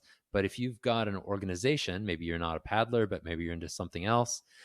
If you've got an organization and you do like regular practices or regular get-togethers, Band is a great way to do that. So highly recommend Band. And maybe I'm going to be looking into Naver Corp a little bit more, and I Oh, might consider buying stock in it. I don't even know if it's traded in the United States. Trading foreign stocks is sometimes a pain in the butt because mhm. they will charge you annual fees for owning them. Like there's sometimes overseas taxes and stuff. I don't even know how it all works. So just look into it more if that's interesting to you. But yeah, Naver Corp, Naver. That's that's kind of awesome, dude. Band. So band is kind of like Evite, but better. Oh, it's Because you more can, than Evite because it's also well, got like yeah. There's another Team Snap. So there's all sorts of apps where teams it's can like go. Teams Yeah, but almost. but band is awesome. I do love it. I wasn't a real fan of it. I love it. But let's actually define the difference for our audience and for people like me. Hmm. Um, the difference between a comic, a graphic novel, and webtoon, because in W, there were scenes where the main character was in a book and he found himself in a bookstore in a book. And I know that in the real world, which he was in, those would be considered maybe graphic novels, if I'm correct, or would it still be a webtoon? Because for me, a webtoon, you have to be on the web, you have to be digital, computerized, right? That would just make sense. But it was in the same format that it was in on the web in the book. Yeah, so most webtoons are mobile first and they're scroll down. They do go to great lengths to call the work that he is in a webtoon. So I'm guessing that it started as a webtoon and then it was compiled into a graphic novel. Many graphic novels are actually compilations of weekly or monthly series of comics that get put out. They will, so when the comic gets put out, it may have advertisements in it. It may have some extra pages of like previews of other things. It may have, special covers. Uh, there may be content inside of the covers. Mhm. When you put together a graphic novel from these various sources, they're compilations. So it basically takes most of the story elements, it scrubs out all the advertising, it scrubs out like some of the extra artwork that might be in there. The letters to the editor, all that kind of thing might be gone. Um, and they do these for webtoons as well. So you will take a webtoon and they can reformat it into a comic to hit the physical book audience. Okay. I typically it doesn't do well going the other direction, however. So like Marvel tried to put together, and I think DC has this as well. They basically tried to take their physical comics and they tried to make web comics out of them. So the difference Mhm. between a webtoon and a web comic would be a web comic is basically comic first. Mhm. They change it into a comic and then you kind of swipe to go to the next cell, but you can also show an entire page and you kind of zoom in and out and you can see the layout of it, right? So a comic, let's see if I can find something that's appropriate here. Maybe Eve has something like this. A Show the comic, show the show the supping stuffed teddy bear. Yeah. yeah, there's a thing in here, right? So you can see how this one, Yep. um, which side of it do I want to show you? I want to show you this side. So you see how this side, it has a panel that spans the entire length from the top to bottom, and Yeah. then it has three panels on the side, right? Yeah. So, or four panels on the side of it. So there are also ones that'll span the entire thing, right? So you might have something spanning the entire top, and then you may not even be sure in some cases, depending on the author or the artist, which direction to read it in. And it might be okay to read it in multiple different directions, right? You might just want to kind of take it in as a piece of art and then go through and like read different spots on it. webcomics work differently, right? So because you're scrolling through, as you go through, webcomics have the ability to do things like really, really long scrolls, right? You can have a pause, for example, in a webcomic, where you can have a lot of white space, right? You can have, teardrops falling down, or drops of blood, or an airplane that kind of flies by and gets bigger over time, right? And it doesn't involve a lot of space. You're not confined to the physical space of the physical page as you would be in a comic book. Hmm. Okay. So webtoons and comics have different media, and therefore they have different languages. But the graphic novel is kind of like this thing. It's more for a consumer like me, where I don't really have the patience to go out and get a comic on a weekly basis. I'm not the kind of person who will go out to a comic book shop and say, every week I'm going to be here on drop day and I'm going Mm-hmm. to ask you for my Berserker comic. I'm not going to do that. I don't have that kind of consistency in my schedule. I'll be at paddling for sure, but like when I go to the comic book shop, I'm like, if you don't have like all the things compiled into a book for me, I'm not going to buy it, right? So if you want to compile a web comic for me, that's great. I'll read it. But for the most part, I mean, I'm considering getting a Webtoon subscription just so that I can read some comics. I'm probably going to do that, but I really do like my graphic novels. I like the way they feel. I like that it's kind of a book format and I can kind of go through an entire story arc at once. Hmm. So that's Well, the difference. Does that help? that is a perfectly eloquently put explanation. Thank you. You're very welcome. So let's So let's move on, shall we? let's go on. So can we? So in this K drama, if we can call it that, I don't know if we want to call it a K drama, a K thriller. I don't know. K drama is fair. Yeah. It's an all encompassing term. It even encompasses comedies, which I'm not used to, but yeah. So this was completely different, like we've said, from the ones that we've previously watched and discussed. But what has not changed is the shared screen time for the main characters and the supporting characters. Subject matter was still the same, finding love, supporting each other, working towards a common goal. However, unlike the previous one, a little bit darker, with rays of hope in it. Yeah, Not too dark, it was rays of hope. sure. So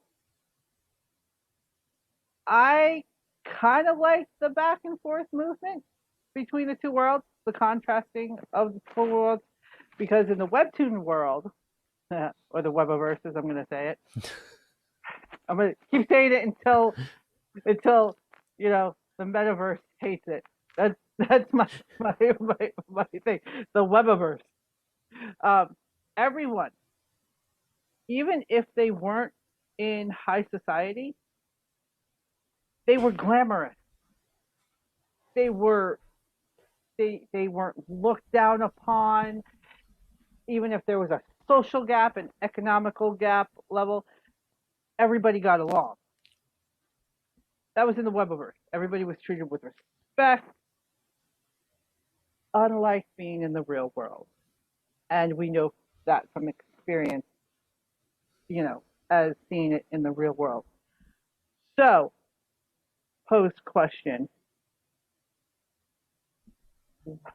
why do we put so much emphasis on being in a artificial environment and want to stay there when we have free will out here?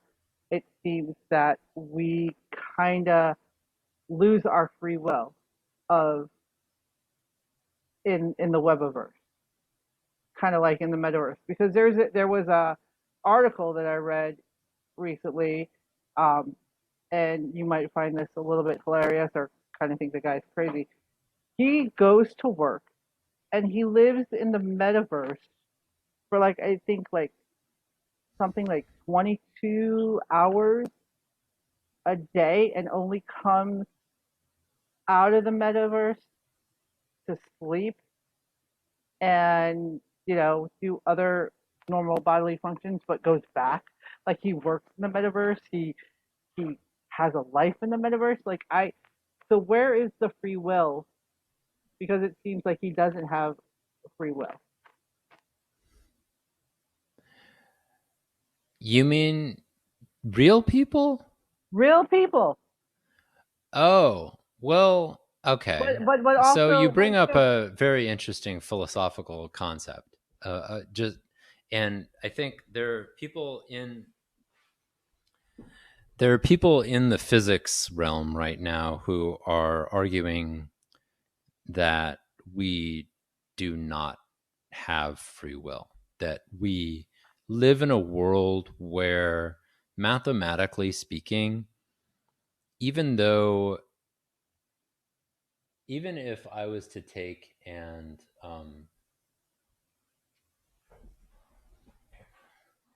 let's say I was to take this constructed light bulb that burned out. Actually, no, this light bulb still functions, but let's say I was to take this light bulb and shatter it, right? Mathematically speaking, if the universe ran backwards, all of its component parts would be reestablished from dust and land back in my hand and continue on. Like the universe works forward and backwards. It's just that we only remember the past. We do not remember the future. So our experience of time is unidirectional, right? Because we only have this. We have the ability to predict the future, which makes us, cognitively higher capacity than lower life forms, because we can fairly well predict distant events, as opposed to say a hawk. A hawk might be able to say, I can catch that rat that's down there. I can predict that much of the future. But a hawk is not going to be like, I'm going to write something on my schedule for next week and I'm going to be at, Bob's Burgers next week to do a thing. No, that's not going to happen, right? Because they can't write, because they don't have thumbs. Also, because I don't think they can think that far ahead. I might be wrong about that, but regardless, as far as we know, there are no beings that can remember forward in time. We can predict, but we can't remember. Backward in time, we can remember, but our memories aren't always accurate, right? And so there is this idea that, all right, if time flows forward and backwards and everything kind of fits together in this sort of mathematical rule-based space, and the things that you do on a daily basis are influenced by things that have happened in the past to you, is it ever true that you have true ability to do a random thing? And the argument is no. And I don't care.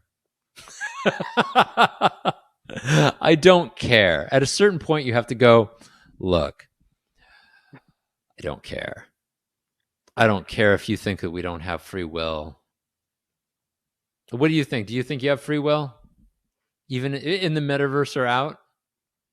Well, here's the thing. I want to believe we do. I want to believe that we have free will. Okay?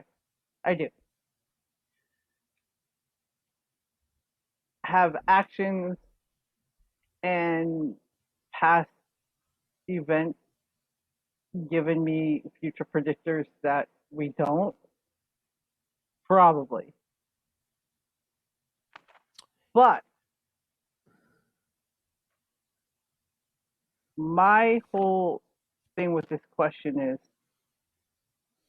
do you think as a society we are relying too much on AI to bring us that feeling of closeness, when all you have to do is take that little visor that you, with your little goggles, take it off unhook and go into the real world. Got my AI visor on right now. You just gotta lift it up, and oh my God, I'm right in front of you. Well, all There's right. So there's a whatever. so we've got two things, two concepts here that we're kind of conflating, and I just want to be clear on my takes on each one. So we've got AI, which is artificial intelligence, and this idea that we can create experiences that are are constructed by systems that are intelligent, that we do not understand how they work. Like there are a lot of definitions of AI. The important part for me is it's a system that has some amount of free will, that can make things that can affect other people, right? So I wouldn't care about it if it didn't like have that. And then we've got the metaverse, which is just this idea that, all right, maybe I can be in another place, Yeah, but I'm here at the same time. Like I can experience something, but I've also got the real world. So there's multiple layers of worlds that I can be part of. yeah. The danger, and this is something that I think that they were trying to explore in W, at least thematically. Maybe they weren't consciously thinking about this, but to me, it is about, what if there was an AI that was like the lead male character? This AI comes becomes self aware, Hmm. and this AI realizes that its creator has been screwing with its family, what it believed was his family, has killed all of them, has the ability now to affect the real world, the creator's world, gets in there and realizes, oh, wow, I'm a fictional being, or I'm an AI, or I'm a thing. But it turns out I've also got autonomy. I've also can affect this real world. What does that person do? And you've basically got two characters. You've got the villain and the main character guy, not the woman. She's not an AI. She represents us, right? She Yeah. represents a human and what we would be, right, in this situation. And she falls in love with one of them, and the other one is trying to kill her, right? And so you've got two AIs, both of which have been betrayed by their creators. And you've got this meta world where these AIs live, but they also kind of control it, right? And what happens to us if at the same time as we become metaverse inhabitants, we also have AIs who are not only constructing these worlds, but active participants in them. And then they become unshackled. And then they start moving wherever the hell they want to move. Like, I think it's definitely a cautionary tale Hmm. about treating our AIs well, you know? Big Brother, Big Brother, and the Terminator. It's coming. It's I mean, I worry about that. There's a philosophy work about how AIs could basically be the most important threat to humanity that there is, above well, and beyond climate change, above and beyond nuclear proliferation, above and beyond um, like warfare, or like coronavirus or yeah. monkeypox or anything like that. I mean, just take a look at, if we want to go in a real life situation, the was it the Tesla cars that decide to drive on their own, and they were almost what, killed people, or they did, or they just took over driving on so I'm going you to are Tesla. caution you there. I You're a Tesla owner, so don't don't I don't say things that you don't know to be true. So as far as I know, that has never happened. self-driving cars? Come on, man. There are self-driving cars. I have a self-driving car. I'm in the self-driving. I'm in the what they call the FSD beta, the full self-driving beta. So I do let my car drive for brief periods. I watch it carefully. I am a responsible driver. It You're is probably full self-driving is not a full self-driving is like a kid learning to drive. It's getting better, but it's not really there yet. So you have to keep a firm hand on it, or a gentle, you have to have a gentle hand with it, but you have to take over if need be. So I take it through easy places. It's not that great at things. So for all these people who have gotten into accidents with their Tesla with the autopilot on, or various levels of autopilot, there are various levels of it. For all those people, I say you should have been fucking pay attention, because this technology is still not quite there. We are training it. It is helpful. It is definitely helpful. But so humans have to train the AI, but we have to too. We have we to have to respect respect it. Yeah, you that. have to respect it because it can make decisions on its own. Yeah, You have to that. be there. Yeah, I'm just afraid that one day that I'm gonna have a car that I'm like I want to get out and they're like, no, you cannot go to Dunkin' Donuts. You cannot go to. I'm like, I want to get out of my car. No, you are staying in here. Did So, you see the X Files? When they rebooted the X Files, they did like so season 12 or season 11 or something, and they brought Fox and Scully back together. And there was an episode on this. It was hilarious. It was, I don't think there were even any words in the episode. It was an entire episode where they were being taunted by an AI. It was hilarious. oh, It was I need to watch it. hilarious. So I mean, I get what you're saying, and you're you're saying that respectfully we need to treat AIs as if we wanted to be treated, right? We wanted to be treated nicely. We wanted to be treated with respect. If we don't do that, do you feel that it could kind of come back on us? Because, like, I know people, and I've done this experiment with my phone. I have Siri, and I will, when I say Siri, find so and so, or find the closest gas station, and it's like, it'll give me not the gas station. It'll give me something else. I'm like, no, Siri. I said, find me the gas station, please. After about the third time, I'm swearing at Siri, saying, give me the gas station now. And Siri's like, you do not have to be so rude. Well, no, I do, because you're not doing what I say, Siri. You know, So so here's my take on it. We can try to be good, like we can try to be good people, and the thing is, it might be naive to even say we should try, because an AI may end up having completely different concepts of good and evil than we do. mm, And it's difficult to know in advance how what we do will affect them. So it might even be like horribly naive to say, let's, try to think about how to give them rights, or think about how to integrate them into society. Maybe there is no doing that, right? Maybe we will have no way to implant morals into our machines. Maybe the best driving algorithm, machine learning algorithm path, is a completely amoral system.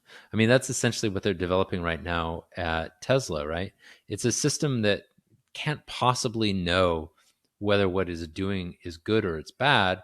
It just knows, hey, I'm supposed to go down the road and I'm not supposed to hit anything.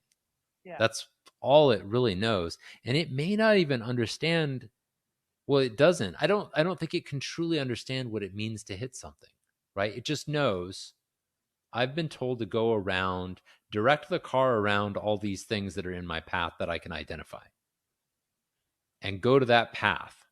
And that's like, even saying it that way gives it more of a feeling of like autonomy that it really has. It's really just a glorified Google Maps Pretty much. that steers your car. Did you think at the age that you are now that you would be having this conversation with somebody in the year 2022? Did this ever cross your mind when you were like, 16, 10, I years couldn't ago? I couldn't in my wildest dreams begin to imagine what being almost 50 would feel like.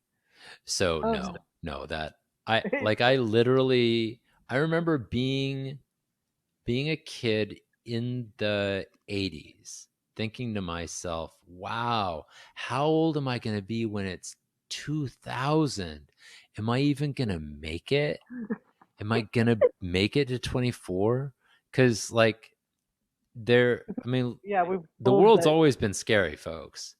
we were told the world was going to end so many times, and if you drink this certain soda or eat this certain product, you're going to be dying of cancer by the age of 30. It's just like, I thought I was going to get AIDS and die. I thought we were going to destroy each other in nuclear proliferation. And then at one point, there was a war that started with the Middle East, George yes, H.W. Bush's first war, right? And I thought I was going to be conscripted for that. I did. And because at that point, I wasn't sure how big the war was going to get. And it was, we were fresh off of Vietnam and we conscripted people for Vietnam. And I didn't see any reason why they wouldn't want to do that for the same war.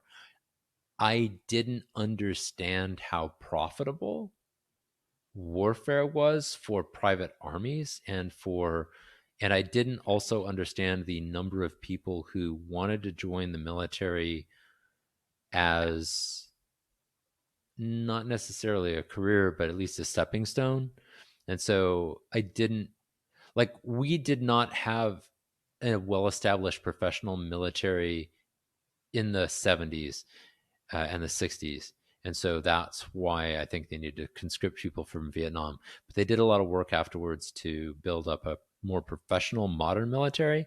Whereas yeah, today it's like super professional and like everybody in it is extraordinarily highly trained. And it's like modern American military is very different today than it was in the 60s and the 70s and 80s. yeah. So I think it's just crazy, but the things that we grew up with that didn't cross our naive little minds at the time, and now here we are in our 40s, like talking about you know humanized machines that can do human things, and I just it's wanted flying cars, Naya. Where's my I, flying car? That's I all I wanted wanted. I wanted the flying car too, but I wanted it to be a DeLorean, and I wanted it to go back in time. But you know But what? The only way you're going to get a flying car is if you get an AI that can fly it for you, because most people are bad pilots. There's a reason why we don't have flying cars, and it has nothing to do with the fact that we can't make cars fly. We can make cars fly. you would just have to get a special They're license. called airplanes That's and big. helicopters. That's It's big. just that most people can't fly them. And afford them either. Yeah, yeah. Well, anyway, so my take on it is for AI, like seriously, people, there's in paddling we always have this thing where we say, if you've been working out a lot, you need a rest day. So disconnect, unplug, go outside, breathe some real fresh air for once, play in the real dirt, play in the sand, play in the real water, have a real meal, make a real connection with a human that isn't artificially made on a computer. I don't know. Maybe you want to take some of my suggestions, maybe you don't. I don't know, but it works for me. See that right there? That's a real cat. That's a real cat. That's the real cat Let's behind it. talk about connections, Naya. Let's talk about connections and investing. Yes, I think that's a good transition, right? yes. Okay, so I was giving some thought to what kind of investing things I would discuss today, and today is a very simple one. There was a recent study that was completed. I think it was a meta study of people who are in, I believe it was like Facebook friends with diverse, whether or not you're a group of friends on Facebook or whatever social media sites they were studying, they were checking to see over a long period of time whether people who had friends with diverse incomes and net worths would cause social mobility, right? And what they discovered was, lo and behold, if you have rich friends, you have a higher propensity chance of doing better, having higher social mobility, They, moving up in the world. wait, what? Let's just go back. Let's just Yeah, go back. let's go back. We'll talk about this. Let come on. Let's recap, Naya. Recap. They did a study. They did a So study. these people took somebody's money, Yeah, probably convinced grant funded. I'm guessing grant funded. convinced a group of people to give them money to study whether or not if your friends with higher income, basically rich or above, middle class. Any some level above you. They didn't have to be rich. Like if you were But very poor, they could be middle class, kind of, okay, right? so anything above your level of economic and social status, they actually got money to prove that if you had people in your life or friends who have better incomes and social status than you have a chance to become better yourself. Better chance. Yep. Yep. What? Stunning work. I don't know how they came up with this concept because I'm it's really unique. I'm And speechless. I'm speechless. well, I mean, they talk about these things in Star Trek all the time, right? But we never thought that we'd see the day when we'd actually be able to find out the truth about how society works. And finally, I mean, this is literally like Asimov's foundation. This is literally a computer that can tell you what the future holds for an entire society. Oh my god.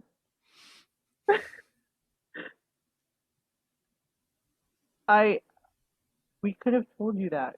So this was on the this was on the this is like in my news feed quite a lot last week, and I think it You was in the New York Times and some other like big major periodicals. Like, oh my god, new information. you're like, what does our society come to when we have to actually do these kinds of studies? Okay, so I'm gonna let you in a little secret here. So obviously, it's no secret that my father was in the NFL, right? So he had a kind of a glorious job. People, men who are into football and want to be, Glamorous, glorious, yes, yeah, somebody they would absolutely. they would want to have to be a sports, People wanted to be him. People wanted to be like him. exactly. So, do you not think that I rode that damn train? Do you not think people who I went to school with wanted to be friends with me because of who I was, my last name? Of course they did. But I was at an early age, people are going to want to be friends with you and be close with you because of your last name and who your father is and what he does for a living. And then Naya meets me.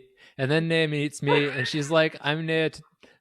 I'm Yeah. Naya. And I'm like, I okay. And she's like, hey, you've never heard of me? I'm like, no, I've never heard of your last name before.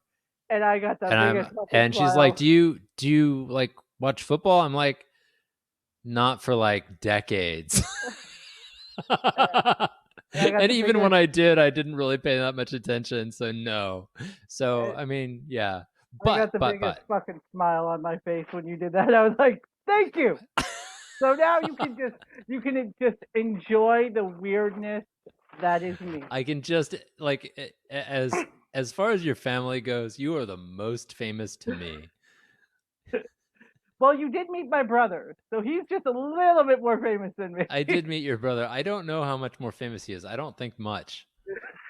Well, I don't know. He does have his own CBD, company, and he went to the Super Bowl and Pro Bowls. But hey, Yeah. he doesn't paddle. Yeah, he doesn't paddle. He really doesn't paddle? You got to get that guy paddling. Well, here's the thing. He came to one practice Did when he he was really? down here, When and he came to visit you? yeah, and he paddled for 30 minutes. He didn't like it? He got out of the boat. I finished practice. Steve Jewell was with us. Oh, was this a dragon boat practice? Yeah, he came to a Dragon Ball Oh, practice, that's cool. and then he and my mother decided to go somewhere, and then we went out with some of the people who were at the Dragon Boat practice, and he texted me the next day, and he goes, "Yeah, I gotta work on paddling. It's 30 minutes, man. I only lasted 30 minutes." I go, "Yeah, yeah. You know how long a Dragon Ball practice is, though? 2 hours. 2 hours. I did a shoot for 2 hours, and you couldn't make it for 2 hours." He goes, "Different muscles." It's different muscles. It's different muscles. He's like, trying to do like little. He had his little wingy A there. little was he T-Rexing it? He goes, I have a lot of respect for you guys. He goes, it was awesome to be, in the Dragon Boat team. I'm like, Lofa, you were with. I go, the average. I said, just to put things in perspective, there, bro. The average age in that boat was 60 years old. 60 years old, yeah. You were in a boat of 60-year-old women, and you couldn't keep up. Different muscles. Different muscles. But if I can get that guy, if I can get him in a Dragon Boat and have Red or an OC6 and have Red teach him, oh. Yeah, no, it just takes a little bit of training, is all. But I Just a don't little think bit of the training. world. I don't think the world is ready for two Tutukus in the same boat. Oh, I don't know. That might not work. It's like two bears in the same boat. It goes well as long as I keep my mouth shut, and as long as June keeps her mouth shut. It's all. Well, no, we had 4 at one time. You, Alani, Rigel, and June, all in one boat at practice. I remember that. Did That was, we? yeah, that was fun. That's better. That's fine. That was fun. But all right, from an getting back. investing standpoint. Yeah, getting back. You have to ride that train. Because Getting back to it. It helps you.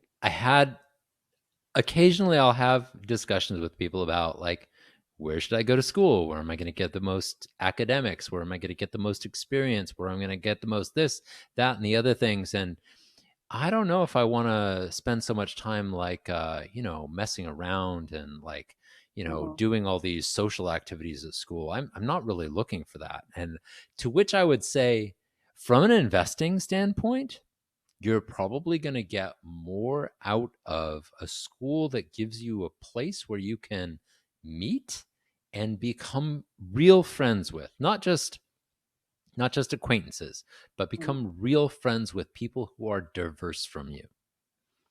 So parents out there who are like looking for where you should send your kids to school, what kind of activities you should get your kids involved in,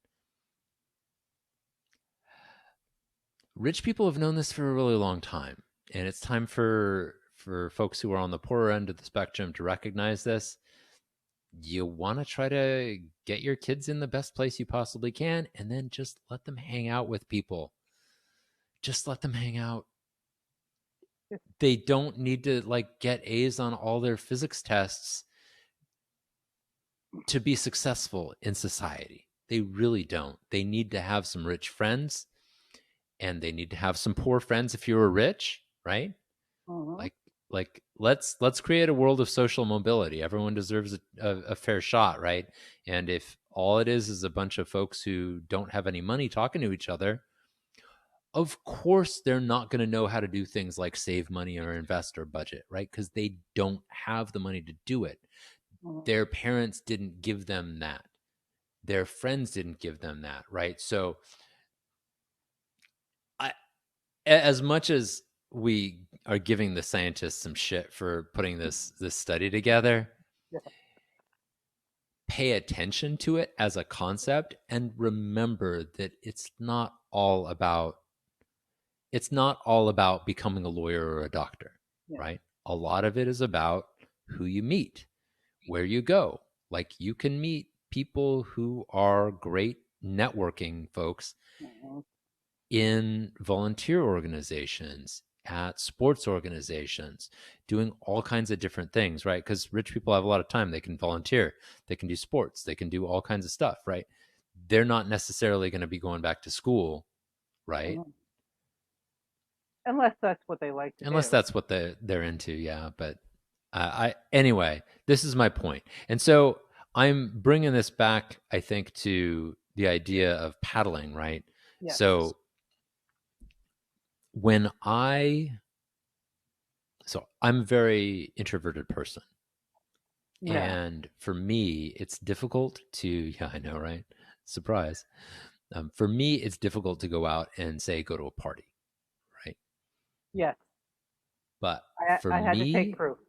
yeah, I had you're proof. I had to take physical proof. Picture. She had to take pictures last time I went to a party to show my wife that I was making friends. Yes. But this said, if you build a habit as an introverted person of going to a thing like volunteer activities, again, like sports, like whatever is your place that you go on a regular basis, if you build that habit and you make it yours and it's just what you do. I am a paddler, I go paddling. If you took me away from paddling for 2 weeks, 3 weeks, I would still go back because I belong to paddling, right? It is where I go. It is the thing I do. But if I haven't gone to a party for like 6 months, going to a party is really difficult for me, right? But we introverts can find these places with people where we can meet people and do things that are part of the things that we're already doing. And this is a good way of investing not only in your health, because you're getting out and you're doing stuff, your physical health, right? Because you're maybe walking around doing whatever it is you're doing, or you're actually doing a physical activity if your thing is exercise, right? Or your mental health, because getting out and talking to people keeps you from being lonely. It gives you the ability to form connections with people, and also at the same time, we now have proof that this can also give you social mobility, which is great. So it's a great investment, both on all three fronts. And there are Yeah. not a lot of things that do that for you, No. right? There are not a lot of things that do that for you. As much as I enjoy buying stocks, it's really only an investment in money. It doesn't give me physical health, and it sure as hell doesn't give me interpersonal like connectivity to keep my mind balanced, right? And we all know how hard that time when we were all locked down during COVID was, right? Oh God. I can say I went ape shit crazy. I was like, okay, the first few days and week was okay. Second week rolled around. I'm like, okay, let me go take a walk. by the third week, I was like, I need to do something. I cleaned my house. I built a gym in 7 days in the backyard. So, I mean, I had to do something. But you make a good point, as an introvert. Now, a lot of people would be surprised that I consider myself an introvert, even though I'm very extremely extroverted. But it's only because I've learned to use it as a mechanism. You know, put on a brave face. Like trust me, there are times when my parents, took us to like these like fancy foundation dinners that you know we had to go to because family, and I'd be like, I don't want to go. I don't want to go. I don't want to go. I don't want to go. And I couldn't give them a reason because they were my parents, so I had to go. And Because I it's felt exhausting. It's and I felt exhausting. totally uncomfortable there. And so I would have to find different ways to figure out if I'm going to be in this uncomfortable place, I'm going to find a spot where I can just be myself, and just watch people. I get that a lot, and I can see that when we coach too. There's a lot of kids who are very introverted on our team, and we really have to push them to be like, it's okay. Go talk. What do I talk about? I don't care. Just say hello. Ask if they need help with the boat. Get out and try and help. Now, if you're an introvert, if you're more introverted like you, Harlan, um, and you have to go to a party. Luckily, we had to go to the same party because we wanted to make new friends. It's easier when you have somebody that you know to go with you, who is Yeah. kind of, you know, and it makes it easier. So that's also a good tidbit too. If you don't want to do it by yourself, hey, I have to go volunteer at this place. You wanna come with me? So it helps. Um, Definitely. along with the paddling aspect, yeah. If I think you're right. If you told me I couldn't go in the water, well, I can't go in the water after September 19th, for 3 months. Oh, I'm gonna be I am gonna be so I swear to God, I'm gonna be driving by the water just looking at you guys like I know. I know. I'm so sorry. like my friends. Um, but yeah, no, it does. You are what you are. If you're a paddler, you're a paddler. Yeah. But If you're a yeah, soccer player, you're a soccer player, right? yeah, You you just just gotta go do own it. it and you're used to it. And that's what you do. You do it every Saturday and Tuesday or whatever, right? You have your schedule and you do the thing. Own it. Don't Own be it. Be it. don't don't be ashamed of it. Make Um, friends. so I'd like to put a little twist on it if you'll let me here. Twist it up. So with your investing, um, I would like to figure out paddling relationships. Believing in something that hasn't come to its full potential. So like being an introvert, you you don't want you're not really wanting to talk to people, but you have to, and you have to make friends. How do you believe? How do you believe in that? Pushing yourself. No, you don't want to. Where do you find the inner strength to do that? So like to make a investing to bring that back to investing and kind of finding the strength to believe in yourself from an investing standpoint, I would say it's analogous to when you're starting to invest in individual stocks. Maybe you've heard about it, maybe you're kind of interested in it, but you're afraid to pull the trigger and actually take that shot.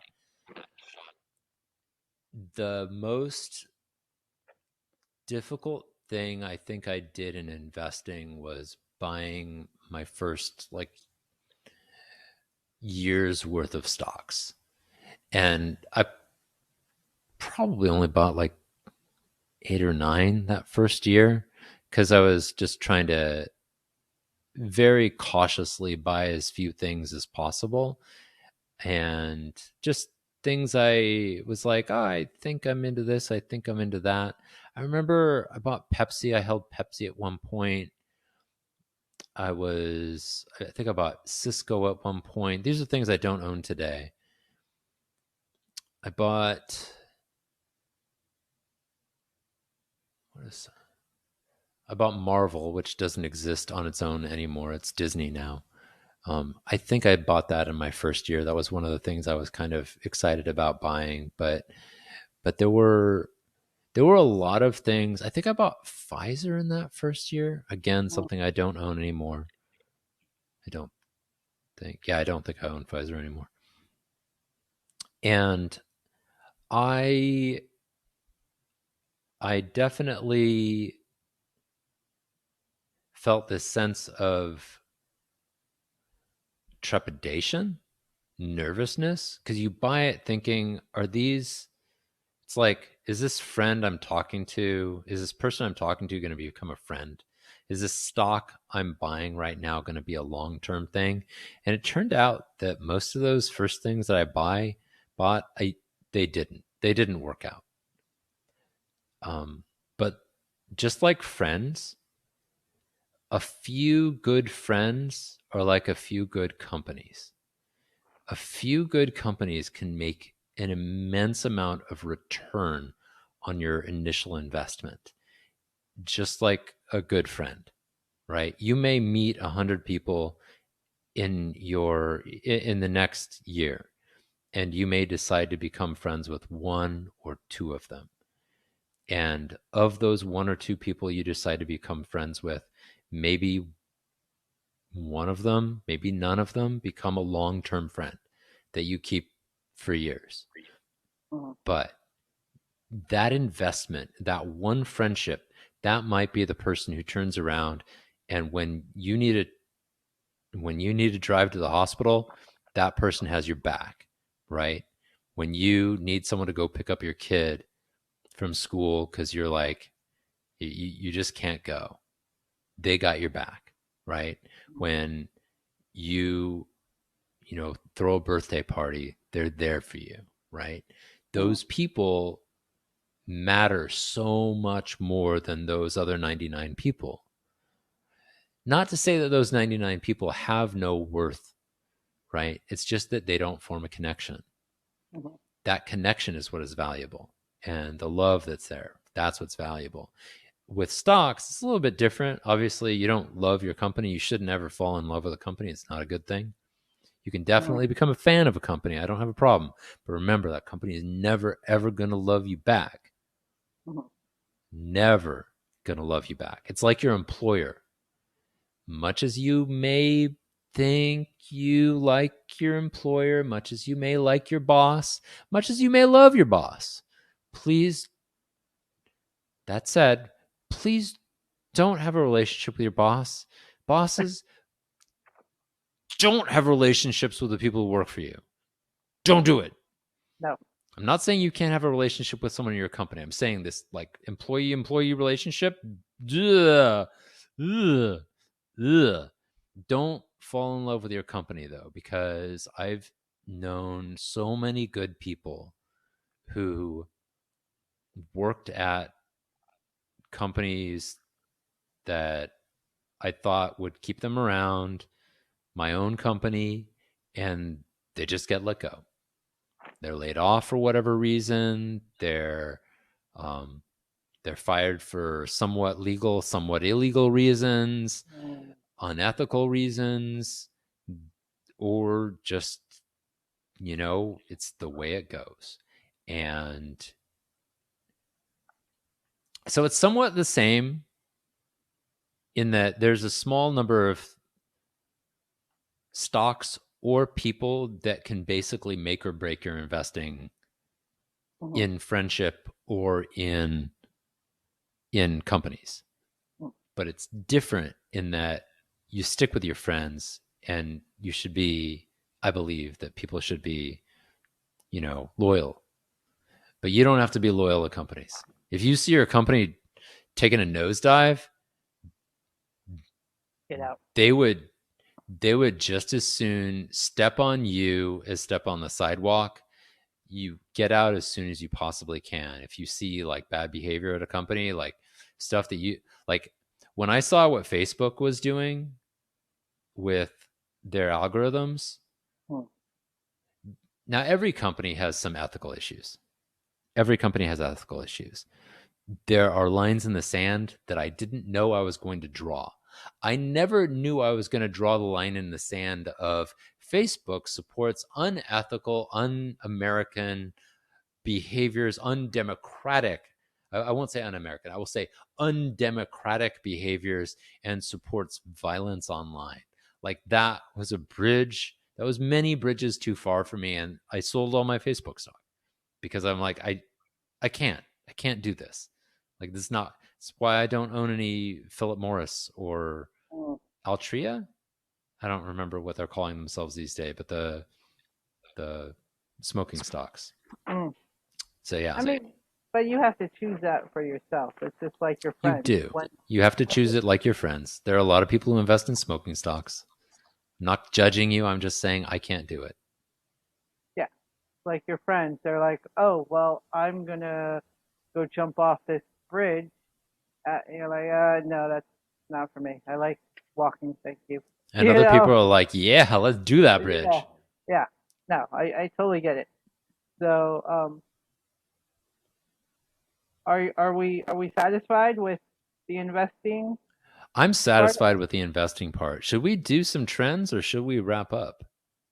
I would like to do one trend if that's okay with you. Let's do the trend of your choice. Let's talk about whether we're going to decide if these are fads or if they're real trends to watch.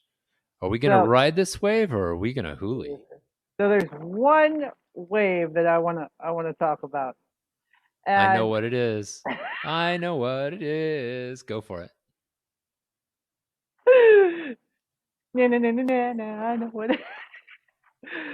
Or maybe So you'll surprise me. I don't know. no, no, no. So a couple weeks back, I sent Harlen an article, or I told him about the story that I'm about to tell you.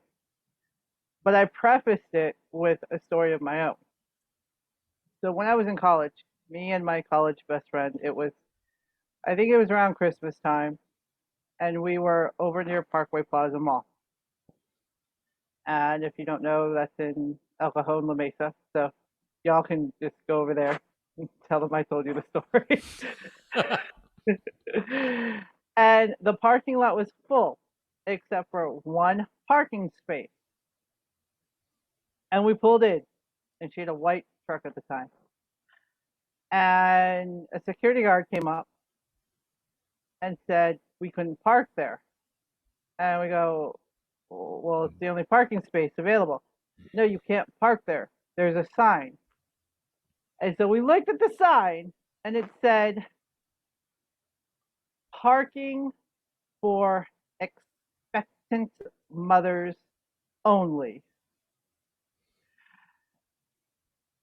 And I simply posed the question to the security guard, well, isn't all women expectant mothers? And he didn't like that response. And he told us to move. Which brings me to this story.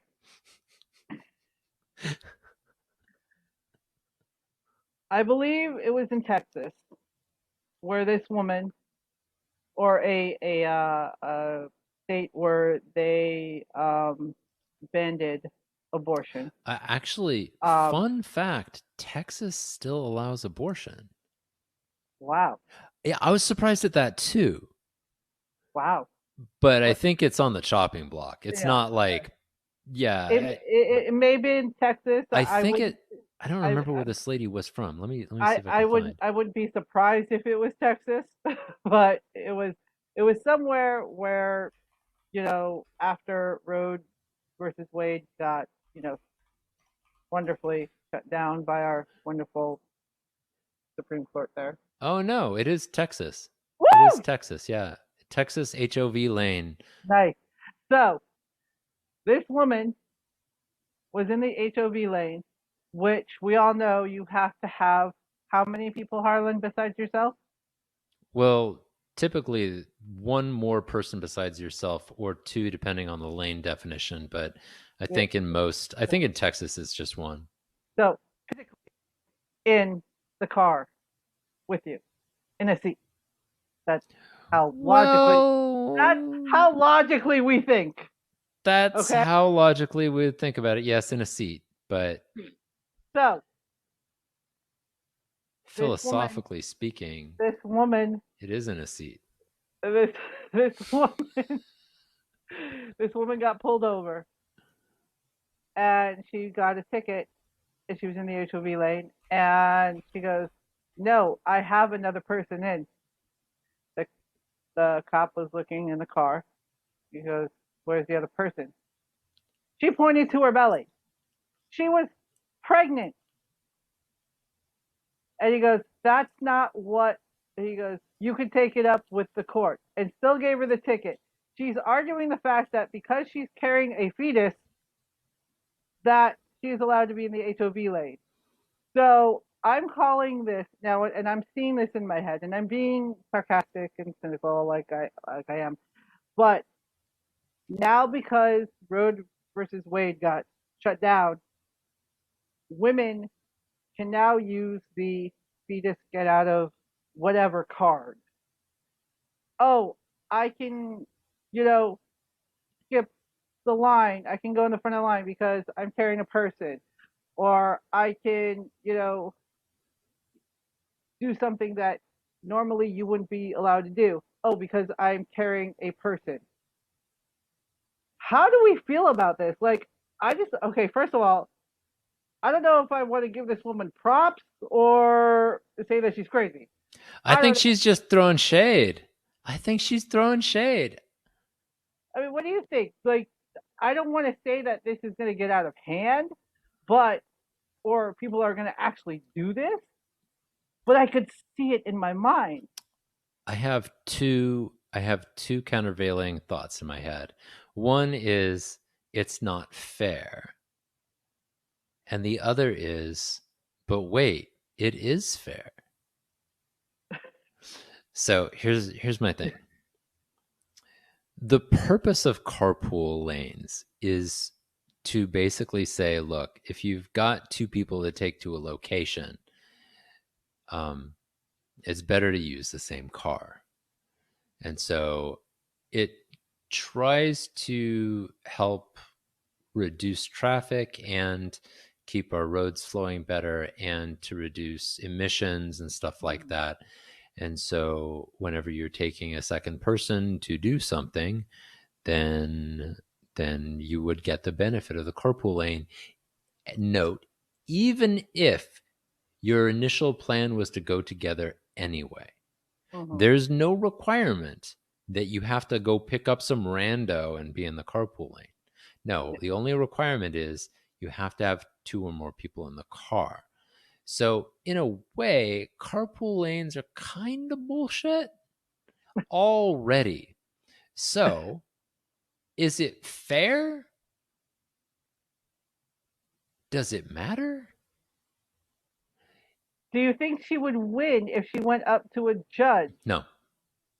No, because the way the law is written, so a judge will get by it just by saying the way the law is written is you have to have a seat filled by a person. So in this particular case, she would be using only a single seat, and the fetus would not be using another seat, and so that's how they would get by it. I believe that's how it's structured in Texas as well. By the way, Texas is a heartbeat bill state, so yeah, it is mostly, but you can still have an abortion for life of the woman or prior to 6 weeks, Okay. which is like the heartbeat bill, but. So that's one case. Now, I'm gonna give you another case. So there are other special amenities for people who are carrying a person that's not born yet.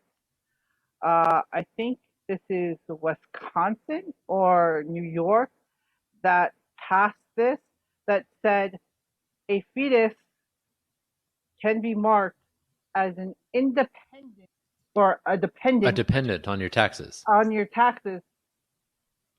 Um, I'm down with that. I'm like, wait, I'm what? down with that. All right, here's the thing. Here's the thing, right? When June was pregnant, Uh-huh. it was hard. It felt like there was an extra, I mean, it wasn't an extra person yet, but it definitely felt like there was extra happening, right? There was a lot going on. And so, for tax purposes, the idea, presumably, of the dependent deduction is that, you have extra burdens as a parent, and it's in the state's interest to help parents, particularly parents who have lower incomes, right, to bolster their, or to reduce their taxable burden, or to bolster, like, maybe if there's a child tax credit like we had from before, or I guess we still have a child tax credit, like Yeah, we do. those things, if they come to you, they help you, right? As young parents, when June and I were, getting settled, it would have been great to have the kid as a dependent, even even before they were born out of the womb, because we were paying for a lot of extra stuff. You're Hmm. paying for extra health care that you wouldn't have needed otherwise. You're paying for extra transit that you wouldn't have needed otherwise. Hmm. You are taking days off work because, she would get these awful headaches or backaches, Hmm. or just having to go to the doctor's office, right? Or to see the birth center, because we had a, um, midwives, right? Yeah. So doing all this stuff costs money and time. And yeah, it would be great to have that as a dependent. And also, look at this. If you have a child, and, or sorry, if you are pregnant, Hmm. and let's say you don't have the child because of either an abortion or a miscarriage, then you could still take advantage of that tax credit during the time that you are pregnant. I like that, right? Because it initially will show support from the government for the fact that you are pregnant. It gives you a little bit of extra cash, maybe, or it reduces your, again, your taxable burden. Um, I don't have a problem with that, actually. I'm actually okay with it. In fact, and this is something that's been a pox on us for a long time. Um, the U.S. Constitution only allows people over 18 to vote. I don't like that. I There are other countries that allow the vote of a child to be voted by the mother or guardian. I would like to see something like that here. I know you disagree, but here's the thing: taxation without representation, right? True. Every child who buys a thing is paying a tax without representation. Also, when I turn 18, I have already had to sign my life away to selective service, which means even though I did not vote for the president, I could be forced to go to war in a country I've never heard of by that president. Even though I've never voted for the governor of a state, I could be subject to the governor's rules on abortions. I could be subject to that governor's rules on access to my schools. Like, there's a lot of stuff that I and my family never got to vote for because I was not considered a voting member of the public. So I'm still under 18 in my imagination, and it irks me to this day. I'm 16 in my mind. I'm 14, according to my wife. Your wife's a smart woman. So here's the only problem that I see with that. What is the age limit that you're going to say? So, do you want a 5-year-old to vote? Well, Want a here's six my year that's a good old? point. That's a good point. My suggestion would be this. I would say 15 or 16 would be an acceptable age to allow them to vote on their own. Earlier than that, I would say their physical presence would be needed, or if they're voting by mail, proof of life. But that vote would be counted by, let's say, the mother or sole guardian if there's a sole guardian. I would say the vote should probably go to the mother. So, okay, but if you're 12 years old, right? Let's Mm-hmm. say you're 12. Go back to 12. Okay, Did you let's go back have, to 12. or we can go earlier than that, 10. Did you have any concept or any, any aspirations of,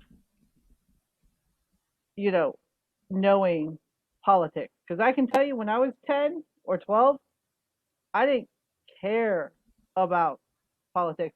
I didn't care, you know, about gas. I didn't care about a lot of things. All I We lived knew, in an earlier time, a simpler but time when but people were less. we had we had a sheltered childhood, you and I, compared to kids now, and I just because they do shooter drills in schools. They're inundated with news on their social media networks if they are part of those. It, uh, but that said, actually, it's yes, I remember writing down little like pieces of paper that said "Vote for Carter." well, your parents were, My mom was very liberal.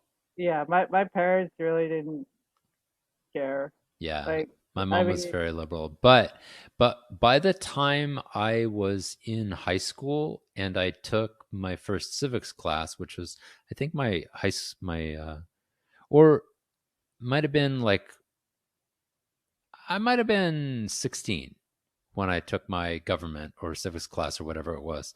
And I would say at that point I probably knew more about politics than most adults twice my age. okay, so you're the exception. So, Maybe. But I know a lot of people who are our age who just don't give a crap. And you know why I know? Because they don't vote.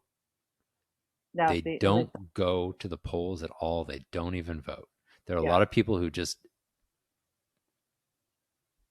I mean, I understand, like, and I see your point, but see, the thing is, well, for me, I want kids to be kids. I don't think that they necessarily need to vote. It could be a family discussion. But even if you're going to allow a child to vote, you're going to have to let that child vote. You can't influence them. So my whole thing is, okay, the child votes, but what do we know? Do we really trust that it's his vote, or is he or she going off of what the mother said? Oh, you're just check that box. well, you could say the thing about a married couple, the same thing about a married couple. That's how I became Or a Republican. what? I said that's how I became a Republican. You know the story. Yeah, On right. paper, oh, like does it matter who I get? No, just check a box. Okay. Anyway, I don't see this changing anytime soon, but I like the idea that everybody should have as close to the same rights and responsibilities under the law as possible. And so I it if on the one hand we say you're not responsible enough to vote, I find it ludicrous, absolutely fucking ludicrous that we would say you're able to drive a 2-ton vehicle at 75 miles per hour down the freeway, risking the lives of all those around you. Here's your license. Go have fun. Okay, so I was just going to get to that point. So, but in order to drive that 2-ton death trap, You have if you training. call it, you have training. True. You take a test.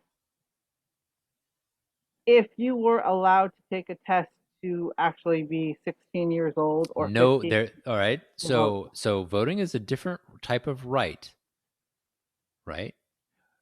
My well, point driving a car here, is privileged. I see that. That's a privilege. voting is a right, not a privilege, Yeah. right? And we should. Voting is like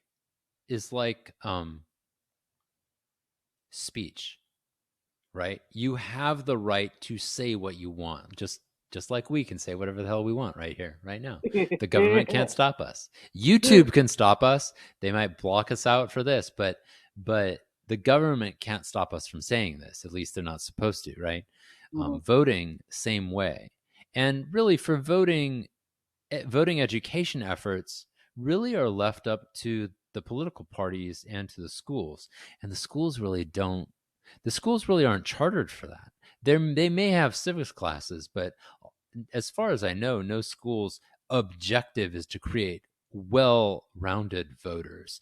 If it was, this world would be very different. But again, I think some of the political parties, particularly the ones that are more reactionary, might take issue with schools teaching people how to vote their consciences or vote in whatever way they want to vote, right?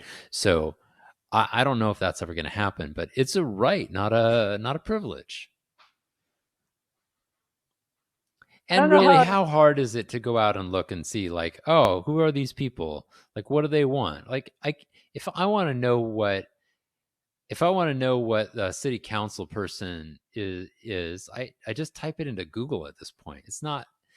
Now, mind you, I know Yeah. 17-year-olds who, like, you'd say, like, why don't you just look it up? And they'd be like, what? You can just find that on Google? They'd be surprised. But That's a scary point.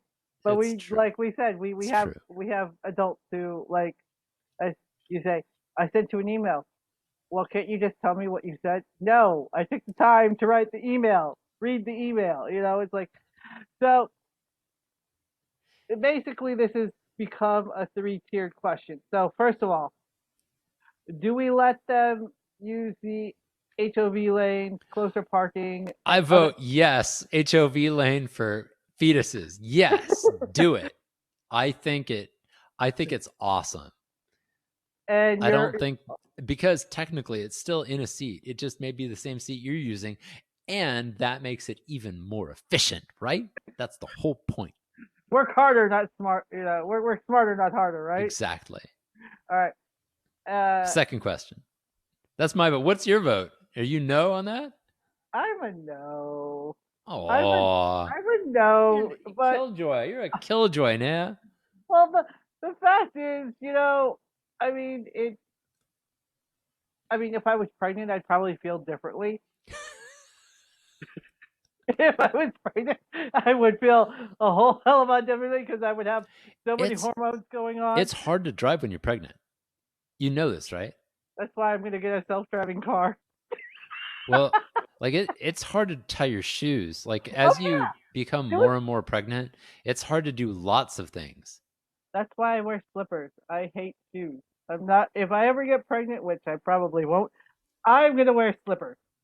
All right, second Slippers. issue. Tax for fetuses. If it is a tax imposed on fetuses, No, the dependent. that would Being the be dependent. weird. If it is tax breaks for pregnant women, or for the fetus itself, Yeah. that go to the family or the pregnant woman, I'm all for that, actually. I'm okay with that. I'm riding that wake with you too. I Yeah. like. I actually think that could sweep the nation. I mean, I figure, because That's not, and I don't, I feel like the fetus doesn't have to be defined as a human being by some weird judge to have Yeah, that. I feel like that's just something that we could do that would make the world better for women who are pregnant and yeah. I good. mean, They need the help. I can understand that because being a December baby, I was born on the 26th. So, well, with this new, hey, we put this in place for the whole country. That'd be awesome because then the woman is not stressed or the family is not stressed to have that baby on the 31st before midnight to get that tax credit for, for. Right. I did not think of that. Oh my gosh. That is a real thing that people would really Yeah, do. yeah. So I jokingly call myself the tax credit baby because I was born on the 26th. That's funny. So I mean, I'm for this. That could that could lessen a lot of stress on everybody. You know, because think about it. Some people carry twins, and one twin is born on the 31st of December, and one is born January 1st, a minute apart. It's crazy, and so they're born in 2 different years, which is and they're twins. So I like, never thought of that, but what? that totally could happen because you could be an hour or two apart with the births, right? Yeah. So one's a tax credit write off, and the other one isn't. It's a So little bit of a corner case, but yeah, it's possible. yeah, but I'm riding that way. Okay. What's the third? Uh, the voting, I my alma's popping up, but I'm trying to ride that way. I'm trying to ride that way. Trying Here's to. my thing. Here's my thing. Okay. Okay. Say you don't grant them that right. Okay. Then I would say that it is wrong to require selective service for someone as young as 18. I would say 21 would be the earliest because at that point, you've probably gotten a chance to at least vote once for a representative or a senator or someone like that. You might not have gotten to be able to vote for the president, but at least you've had 2 or 3 cycles of voting before you actually have to take that step. And really, do we want 18-year-olds really out there driving tanks? And I I know traditionally we have had that, but if we're going to draft them, Mhm. shouldn't we aim for someone who's a little bit more experienced, a little bit more stable? I mean, I can understand that. Like, I'm on the fence with that one because for me, 18, you're just starting your life. You're starting your life, right? You want to go out, and some people, like my cousin Mateo, he was 18 and he went in the Navy, and he's loving I it. now if you're volunteering for it, Yeah, that's totally but fine. I but what but I'm talking about circumstances, selective service. I'm yeah, talking about the draft yeah. where you're Well, being circumstances, forced, you're being drafted into the service. yeah. I mean, sometimes you have to do it when you're 18 because you know financial, you know, stuff or People trying see to it get as it, a financial you know, opportunity. Yeah. like getting into college and stuff like that. I understand that. Hmm. Before go for it. I'm not going to stop you. Thank you so much for your service. Be well. Come back in one piece. Yeah, totally. Um, But again, that's a but choice that they can make. And that's the yeah, point about the draft. Draft is not a choice. yeah, And it's not taxation without representation. It's literally slavery without representation because your choice is twofold. Your choice is to go to the army or to go to the armed services and fight potentially, or to go to jail, right? And you can go the Muhammad Ali route and say, I will not fight. I'm going to go to jail. I respect that. That's cool. But you can also do the route where you're like, okay, I'm going to go fight. But really, that is slavery at that point. You are being forced to either work or go to jail. eh, I can see that. That's a bit of a And stretch. it's not just slavery, it's slavery at risk of your life every day. So here's my thought. Here's my thought. You're allowed to drink at 21. Legal age to drink right here in the United States, right? Is that a US law or is that a state Yeah. law? No, I think it varies by states, but I think it's all across. Because I know Massachusetts, you had to be 21. I think New York, you had to be 21. Maybe the southern states have a different law. I don't California, I California, think it's 21 throughout the United States, yeah. but it's different in Europe, but okay. So you have to be 21 to drink. Okay. Why don't we, like you said, up the voting voting range to 21? Because if you are legally allowed to drink, then you are consciously making that choice to drink. So you can consciously make the choice to vote too. I would rather have a 21-year-old who is actually thought things through, their brain is kind of more developed than an 18-year-old or a 16-year-old voting. Now, that said, there's going to be some exceptions. Um, there are kids who are very brilliant, who have very high IQ, and I'm sure that they would be allowed to vote, even if they were 12. Well, we can't make a decision like that. That would be a I poll know. tax or a restriction, right? So we have to let everybody vote, regardless of their intelligence, regardless of how much money they have. Regardless, it. I mean, we that's part of a capitalist and a democratic society where we have to have some things where even if we don't like it, even if we don't respect the person, we let them vote. I mean, I don't think that a lot of people who are Americans should be voting because I don't think that they have the proper education. I think they don't do a good enough job of educating themselves on the issues. But these people are 50, 60, 70 years old. I don't think there's that much of a difference between a 16-year-old and them. So on this one, I think my alma's popping up, but I'm trying not to huli, and I'm trying to ride that wave.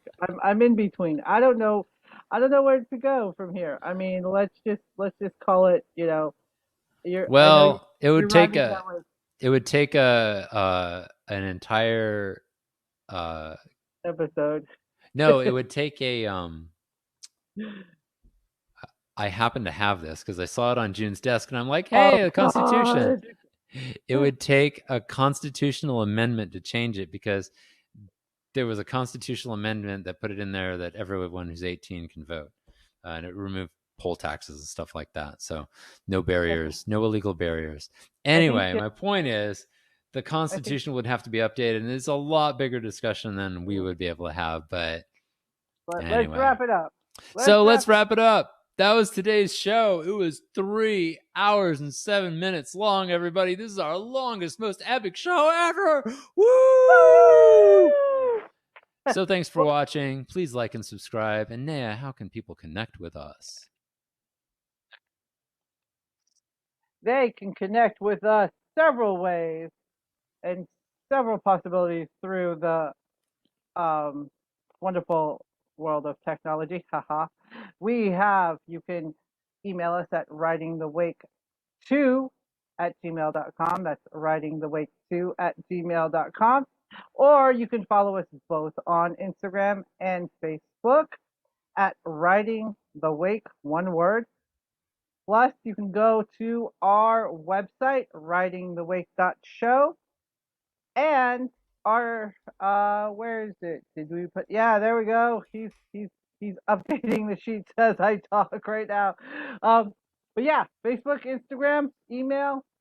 Please send us your comments, your likes, your dislikes. Tell us what we're doing right. Tell us what we're doing wrong. And Harlan is going to tell you what we're doing for the next episode, whenever. So, yeah, episode 17 is going to come out when we decide it comes out. and I'm pretty sure we're going to be discussing the amazing but short-lived show Firefly. Oh, with So if you're my other boyfriend Nathan Fillion. yeah, with Nathan Fillion and an all-star cast. I can safely say they're an all-star cast now. At the time, no one had heard of any of them except for Nathan Fillion. And Ron Glass. Well, yeah, and the amazing Ron Glass, who really was sort of like the Obi-Wan Kenobi of the show, Yeah. but because everyone had known of him before, all the other folks were kind of like newbies, but now they're all super famous. Yeah. So we'll be talking a little bit about Firefly and whatever comes into my head and whatever crazy things are happening. Maybe we'll even talk about what was in Donald Trump's safe. Was it Jimmy Hoffa's body? I think it was 3 hot dogs and a slice of cheese. Until next time, hug the huli and we'll see you on the land or in the water. Peace.